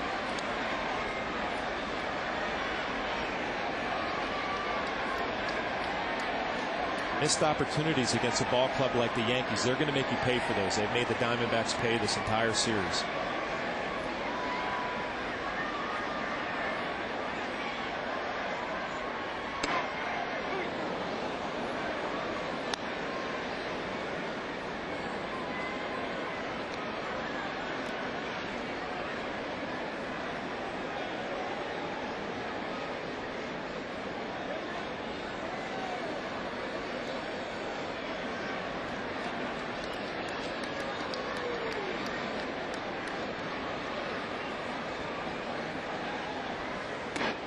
Missed inside, count 1-2. It is funny, though, you play behind the first baseman, or the runner at first, and you call off the dogs that way, but there's no way that any batter gives up an at-bat. They're hitting just as if it was 1-1, bottom of the 15th inning.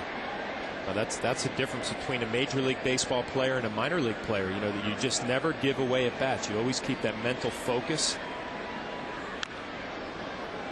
You take that to another level here in a type of ball game here where you pretty much have it in reach, and like you said, Jorge Posada is going up there to do some damage right now. Never see the hitters give up a bad at bat. And more so on this Yankee team. Even when they're way behind, even way ahead, they know that if you get out of what you do well, you might get out of it when it counts. And that dates back to 1994 when they started to play like that. And a lot of it was Wade Boggs. He rubbed off on the team. That was when things started to turn here, and Boggs, every at bat, every pitch was Armageddon. Same thing with Mattingly, and then O'Neill came over, and that's how it was then too. It just didn't give away at bats. I think you said it perfectly too. It's one of those things, once you let up a little bit and relax, and then all of a sudden you're in a bad habit, and next thing you know, you're in a slump. You got to stay on top of your mechanics, on top of your game. That could be two. There's one. And there's two, a 4-6-3 double play. So the Yankees do not score in the 8th inning. Last licks coming up for the Diamondbacks. For the Yankees, no runs, 2 hits, and 1 man left. We go to the top of the 9th, 7-1 Yanks.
For the Nissan postgame with Nancy Newman to get a recap of all the key plays from this interleague showdown with the Diamondbacks, as well as highlights from around the league. Plus, Kimberly Jones has the inside scoop from the clubhouse.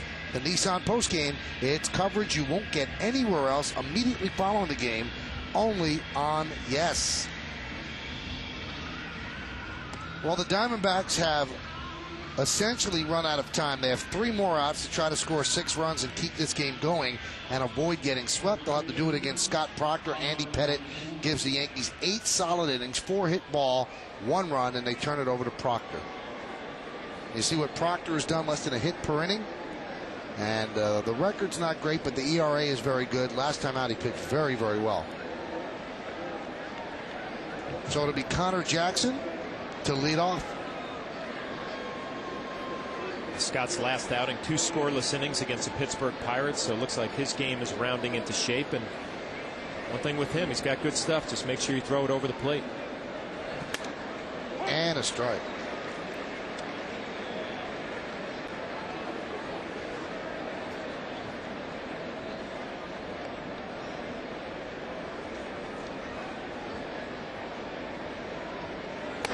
Pitch outside, 1-1. Proctor has such good stuff that you could see the Yankees just rotate Farnsworth, Bruni, and Proctor, and that gives them a good trio for the 7th and 8th innings leading into Mariano Rivera. They all throw hard. They've all pitched well in big situations. And they've been inconsistent as well, but the one who finally takes it and runs with it, that could be the guy who pitches the 8th inning all the time. Well, inconsistent is the perfect word. I mean, you have 3 guys who all have great stuff, but you just can't trust them in big spots right now. And Joe Torre is just waiting for that one guy to step up and say, you know what, I want that 8th inning. It might be Proctor, it might be Farnsworth, it might be Brian Bruni, it might be somebody down the road that we don't know about here. But you said it perfectly. You have to show some consistency where Joe Torre has that confidence in the 8th inning. You're going to get those big 3 outs and hand the ball over to Mariano Rivera. And I also think that they have a better chance at consistency with the starters giving them length, because these guys now have an idea of what their role is. Check swing, did he go? No, he did not, because for a while in April and May, especially in April, the starters were averaging about 4 innings per start. You know, Proctor could be in the 5th or 6th inning. Bruni could be in the 3rd inning. Farnsworth came in earlier. Now, I think they're getting a pretty good idea of what Joe Torre's thought process is. And you know what? Fatigue is not as much of a factor right now. And you know where fatigue shows up? It shows up in your control, where you can't keep your mechanics together. All of a sudden, you can't find the plate. Now it looks like these guys, like you said, they're on pretty much regular patterns. They know when they're going to pitch, and the control has gotten better because of it.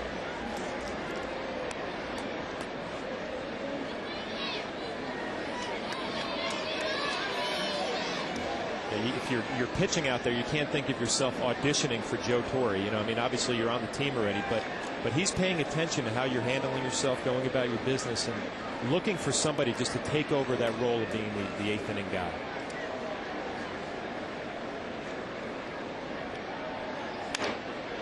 That one is looped into right field for a base hit, so Connor Jackson starts off the 9th inning with a single. That's his first hit of the day. Along with John Flaherty, I'm Michael Kay. You're watching Yankees baseball right here on Yes.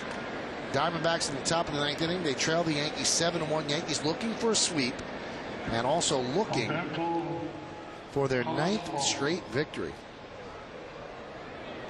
Here's Alberto Callaspo.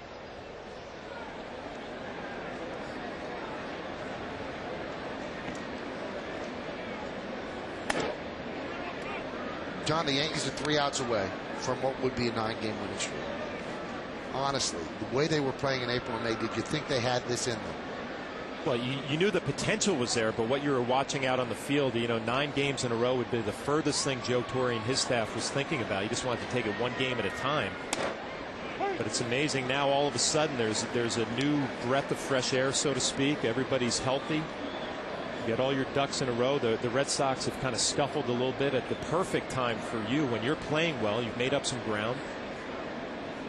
We look forward to the next round of the Subway Series. High fly ball, center field. Cabrera drifts back, and there's one away. Well, we got to be fair to the Yankees too. I mean, we talked at the beginning of this series that, you know, the Diamondbacks came in here on top of their division. You know, one of the division leading teams in the National League, and we thought this would be a good test for the Yankees. And watching these 3 games, it's pretty much been a mismatch. I mean, the Yankees just pitch better, obviously hitting better. Good test for them going in here playing the Mets, who are struggling as well. Diamondbacks came in 10 games over 500, and also over the past month they had the best record of any team in the National League. So the Yankees took on the best of the National League, and as of this point, it looks like they're going to sweep them, and sweep them in impressive fashion. Because the knock on the Yankees with their 6-game winning streak, well, the White Sox are terrible. They took 3 from them. The Pirates really were abysmal, and they took 3 from them. Let's see what they do against the Diamondbacks. Well, what they've done is they've swept them. And now it'll be interesting to see what they do against the Mets.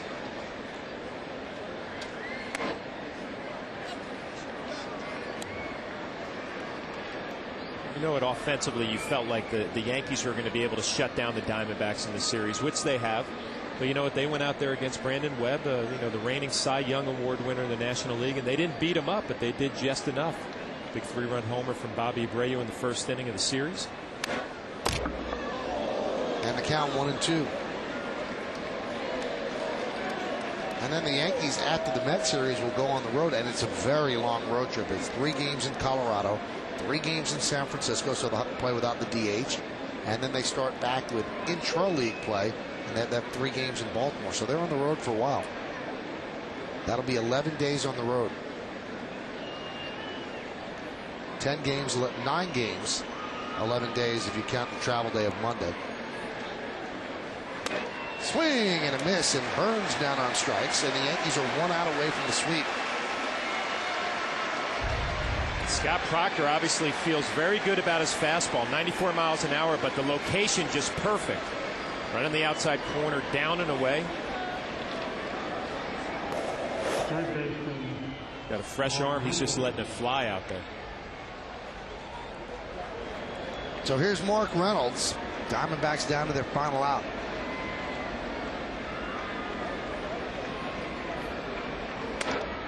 And the pitch is high. This is the first series this year where every Yankee starter won at least 7 innings. And that goes a long way toward winning. Reynolds today with that double, he is 1 for 3. And he scored the only run in the game for the Diamondbacks. 1-1. You know what that does too, Michael? I mean, you got Roger Clemens pitching tomorrow night, which, you know what, if you can get 6 innings out of him, you probably would feel very happy with that. And then you got the kid Clippard coming back the next day. So you got a rested bullpen for these next 2 games when you figure that your starters probably aren't going to get into the 7th inning. If they do, it's a bonus. And the Yankees are 1 strike away. And you can see that Proctor has a little giddy up on the fastball right now. What's left of the crowd of 53,712 on their feet. Ball 1-2. Stays alive.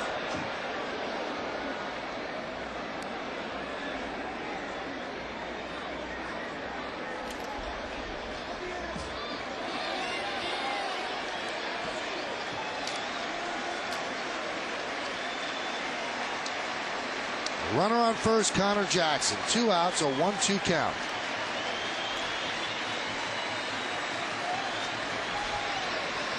Proctor sets, and the 1-2 to a breaking ball, and hung it, and the count 2-2. And sometimes it seems like you almost outsmart yourself. You've got that great fastball, let's trick him. And throw the off-speed pitch, and it was up in the zone. Well, you know what he felt like? I had him all sped up. I threw him all fastballs. All I had to do was drop it in there, not even throw my best one. Just didn't execute. 2-2. He struck him out. Upstairs heat, and the Yankees win the game 7-1, and they have won their 9th game in a row. And for the Yankees, they tie their high water mark of 2 games over 500. And the last time they were 2 games over 500 on April 19th when they were 8-6. So in the 9th inning for the Diamondbacks, no runs, a hit, no errors, and 1 man left. Yankees win this one 7-1, 7-12-1, beating 1-5-3. That's an impressive 3 days for the Yankees. In fact, an impressive 9 games, John. Oh, they've been on a roll right now. But today, as advertised, Andy Pettitte goes deep in the ball game. Only walked 1 batter. He's pounding the strike zone right from the get-go. And Hideki Matsui, who, it's true, the guy goes under the radar on this ball club. He gets a couple of hits, swinging the bat well. All in all, good day for the Yankees. And a good streak for the Yankees right now, 9 in a row. Yankees 110-73 in interleague play, and that's the best record in baseball. And our very own Kimberly Jones is in front of the Yankee dugout with the captain, Derek Jeter. Kim? Thank you, Michael. Derek, you always talk about having fun. How much more fun is it when you're winning 9 straight? Well, it's a whole lot more fun, but you know, we've been pretty good at taking it one day at a time, and we're pitching pretty good. Some guys have picked up the slack hitting, playing pretty good defense, and it's always fun when things are going like that. Do you appreciate, though, that this looks like a different team from the one two weeks ago? But we were playing poorly, but that doesn't mean we have a bad team. We always felt as though we had a good team. We just weren't playing good. And right now we're obviously walking around with a lot more confidence. Do you ever take Andy for granted? No, I've been with Andy for a very long time, since 1992, and he always seems like he keeps us in the game. Yeah, he's going to make mistakes at times, but especially this season, he's been as good as I've seen him. I know you get pumped up for the Subway Series, but how much different does it seem this time around, given that you're the ones on a good streak and the Mets are really struggling? Yeah, I really don't think it makes a difference. You know, anytime these two teams play, there's a lot of excitement in the stadium, and sometimes when you play the best, you bring out the best. So hopefully we can continue to play well. And you do get pumped up for the Subway Series, right? Yeah, just like you. Michael. He always has that parting shot for Kim. You know, he goes behind her, doesn't even say goodbye. It's vintage Jeter. And you can see the two of them have a pretty good rapport. So Derek Jeter, the captain of the Yankees, who have won 9 in a row. When we come back, we give you the awards and the postgame after that.